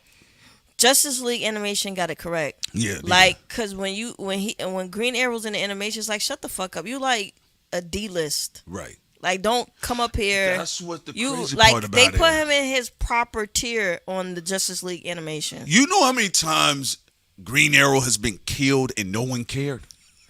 Now he going around and talking about stand down. I said, bro, is you tripping? You ain't never had this type of clout. Bro, all I gotta do is go across the street with racist Jeremy Renner. Hawkeye had more clout. So, like, come on, man. And every time I looked up, he was snorting. That's funny. Every time I look up, he telling this black man with no criminal history, stand down. Right. Yo, I said, I can't walk. This is like I couldn't do the Walking Dead. I said, bro, I got some dignity. I can't do this. I'm not going to be doing this, man. And Arrow ain't never had that type of clout. He walking around telling everybody what to do. He telling. That's why I like on Justice League when he tried to do that. Everybody said like, "Yo, shut up!" Like, yo, why are you talking? Yo, what's your superpower? Oh, you sit in trees shooting at arrows at niggas all day with them tights up his ass. Yeah, and y'all got to keep it real. Arrow was also a little coward because at least Hawkeye could shoot you. He'll look you in the face and hit you between your third eye. Well, Arrow capping people behind their back and shit. The comic book and the animation, Justice League animation, was more on point because he was a punk. Yeah, he knew his limitations. He would run off. Y'all gotta understand. Let's take Jeremy Renner out as an actor. When Red Arrow, he got captured and tortured. Yeah. So then when he was out, they came back. He ran. he would get captured again. That shit was so funny. Yeah. Oh my goodness. Yeah, because I'm gonna keep it real with y'all, bro. Like I don't know what anybody talking about. If we talking about the Archers, Bro, Hawkeye always had more clout than Green Arrow. Green Arrow did, like they said in the chat, his arrows did look plastic. Yeah, man. It look fake. They gun him down with all that green shit. My bad, nigga. I thought you was Green Lantern, nigga. Shot that nigga. If I was a villain and I saw it was Green Arrow, I was like, good. I'm good, bro. We on point here. Yeah. Yo, stomp his punk ass out. Yeah, man. Ain't nobody. That's why I was watching Arrow. I was like, damn, man. They souped him up. He walking around telling people what to do, getting smart with Superman. I'm like, dog, you way out of order here. You way out of order. So, just some humor for y'all. But nah, man, I couldn't really do it. And y'all gotta say in the comic book, like Green Arrow as a man is a piece of shit. Yes. Y'all gotta understand, like that's why I was like, bro, he never been on point. I don't know what folks talking about. At least with Hawkeye, you see like the nigga jumping around with his daughter. Come on with me. Let me go show you how to kill some people. I agree. And also, I'm going to be honest. I don't even know why Green Arrow is even necessary. Like, if someone says erase somebody, a fictional character, out of existence, and no one would care, Green Arrow. And nobody would care. Yeah. If someone did a Thanos snap and Green Arrow just disappeared, nobody would care. You right. And also, to Akeem's point in the chat, yes. That's what I said. If y'all go read, Green Arrow was always getting killed. He liked Kenny from South Park. He says here, or she, Green Arrow got his arm snatched off by Superman in The Dark Knight Returns. Yes, that was satisfying. Also, super chat from Ariel Smoke. Thank you. Batman to Arrow, you a great value version of me. Yes. The Wonder Twins would max out Oliver Queen. Actually, the Wonder Twins are stronger than that. Yes, yeah. So, I mean, I get why they went with Arrow. They wanted to make their own TV version of Bruce because it felt Batmanish, And one thing that really worked for the Arrowverse at the time was they did have better supporting actors and a supporting cast. And I think for a lot of people, I do think that is where when CW was playing around with the DC universe, I think Heroes of Tomorrow. I watched the 2 seasons with Sin. Good. Yeah, it was actually surprisingly better than I thought it would be. But I think that's what they was working on was cast building and backdrop building and all that type of stuff. But yeah, y'all know what it is. I mean, there you go. The racist archer, Green Arrow. So. All right, guys, we appreciate all of y'all different opinions in the chat and all of that. We'll be back tomorrow morning around 8:15 a.m. Thank you to Dope and Unapologetic. Thank you to Ariel Smoke, Jackie. Thank you to Incredible. Thank you to Iconic, Ghost, Black Noise. Thank you to, let's see, 3615. Also, thank you to Rye. Thank you to Metaphysics. And just everybody else in the chat, all of y'all, love y'all. Two-Face Love Time. y'all, so appreciate folks. y'all. All right, and so Sin, we still on for tonight? I don't know. See, I see you, Sin. I mean, what is there to really say about that situation? I'll be there. Look, for music, to play some music, and I just really like showing like videos and stuff on live. We'll be live tonight at 7. We will. If not, I'll be. It's no if not. We'll be there together. All right, and if that's what I said. And if I'm not there, Prince will still be there. All right. So that way, y'all still getting a stream tonight at 7. All right. Patreon, y'all gonna still get a stream. We love you guys so much. Y'all take care. Enjoy the rest of you all's day. Pray to God, Allah, the universe, the ancestors, whatever it is, the Nephilim, that we do not have to see Roland Martin's sex tape. I do not want to see Tasha that. K, please don't do it. Tasha K, please spare Black America, sister. If it's true, don't have it to drop. Don't. Roland's ops, please have some mercy on us. No, and if it does, if y'all got ops if it does Roland, drop, people on X, don't be nasty. Don't tag us, because people on X always be showing people sex tapes, and some of y'all act like booger flickers when no one wants to see them. No, please. So please, people on X, for this one, let's pass. Let's pass it up. For Roland's ops, please have some mercy on. Not all on us. Not all leaks are good leaks. Yeah. If y'all want to get at Roland another way, they said pray to Jean Grey.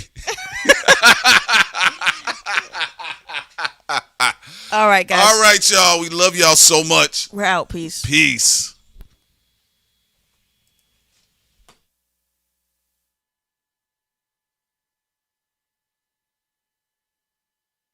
Thought Rhymes.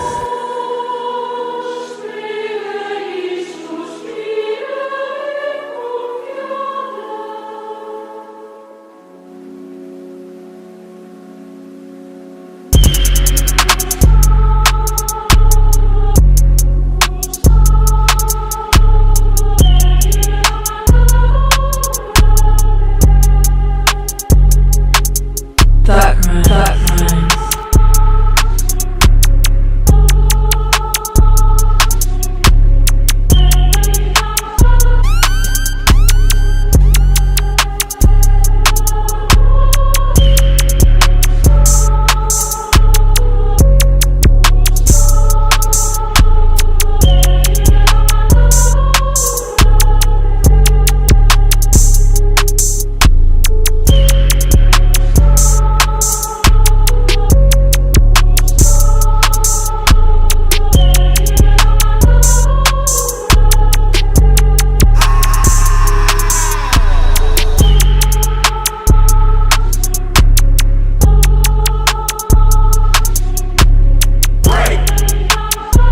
Alrighty then.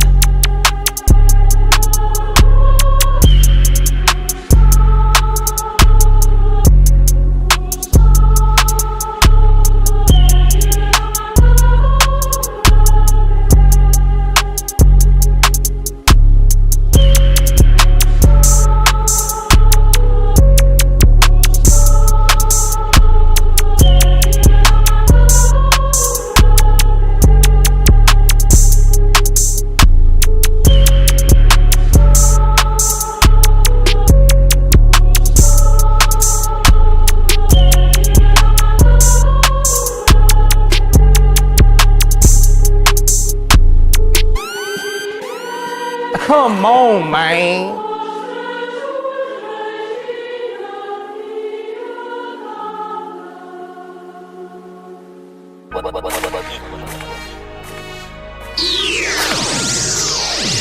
Thought Rhymes.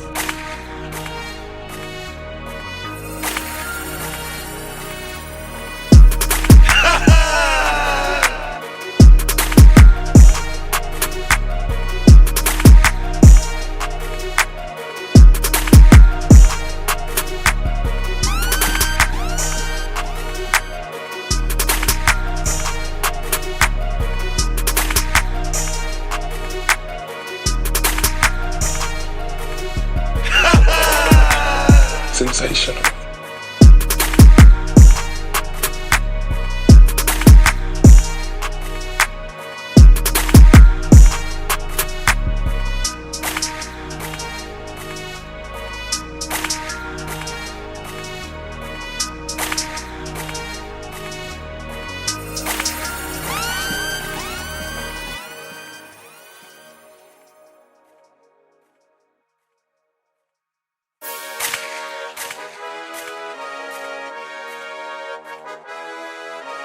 Thought Rhymes. Oh my god, what is this?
And I sing because I'm free.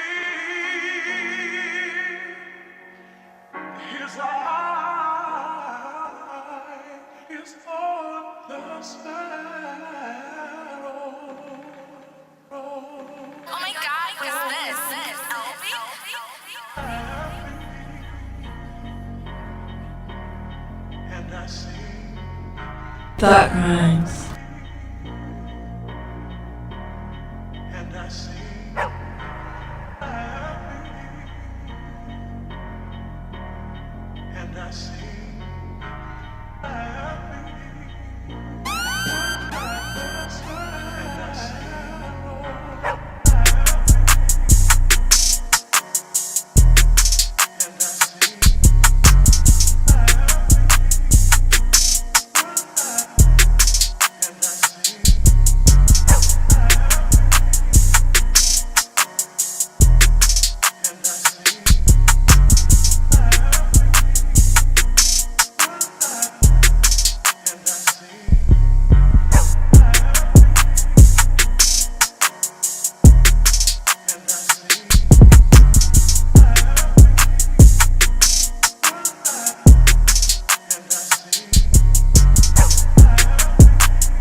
We are all the same. We are all the same. More group Coming through your airwaves. All right, now I'm here to kick the ballistics. Check out Thought Crimes.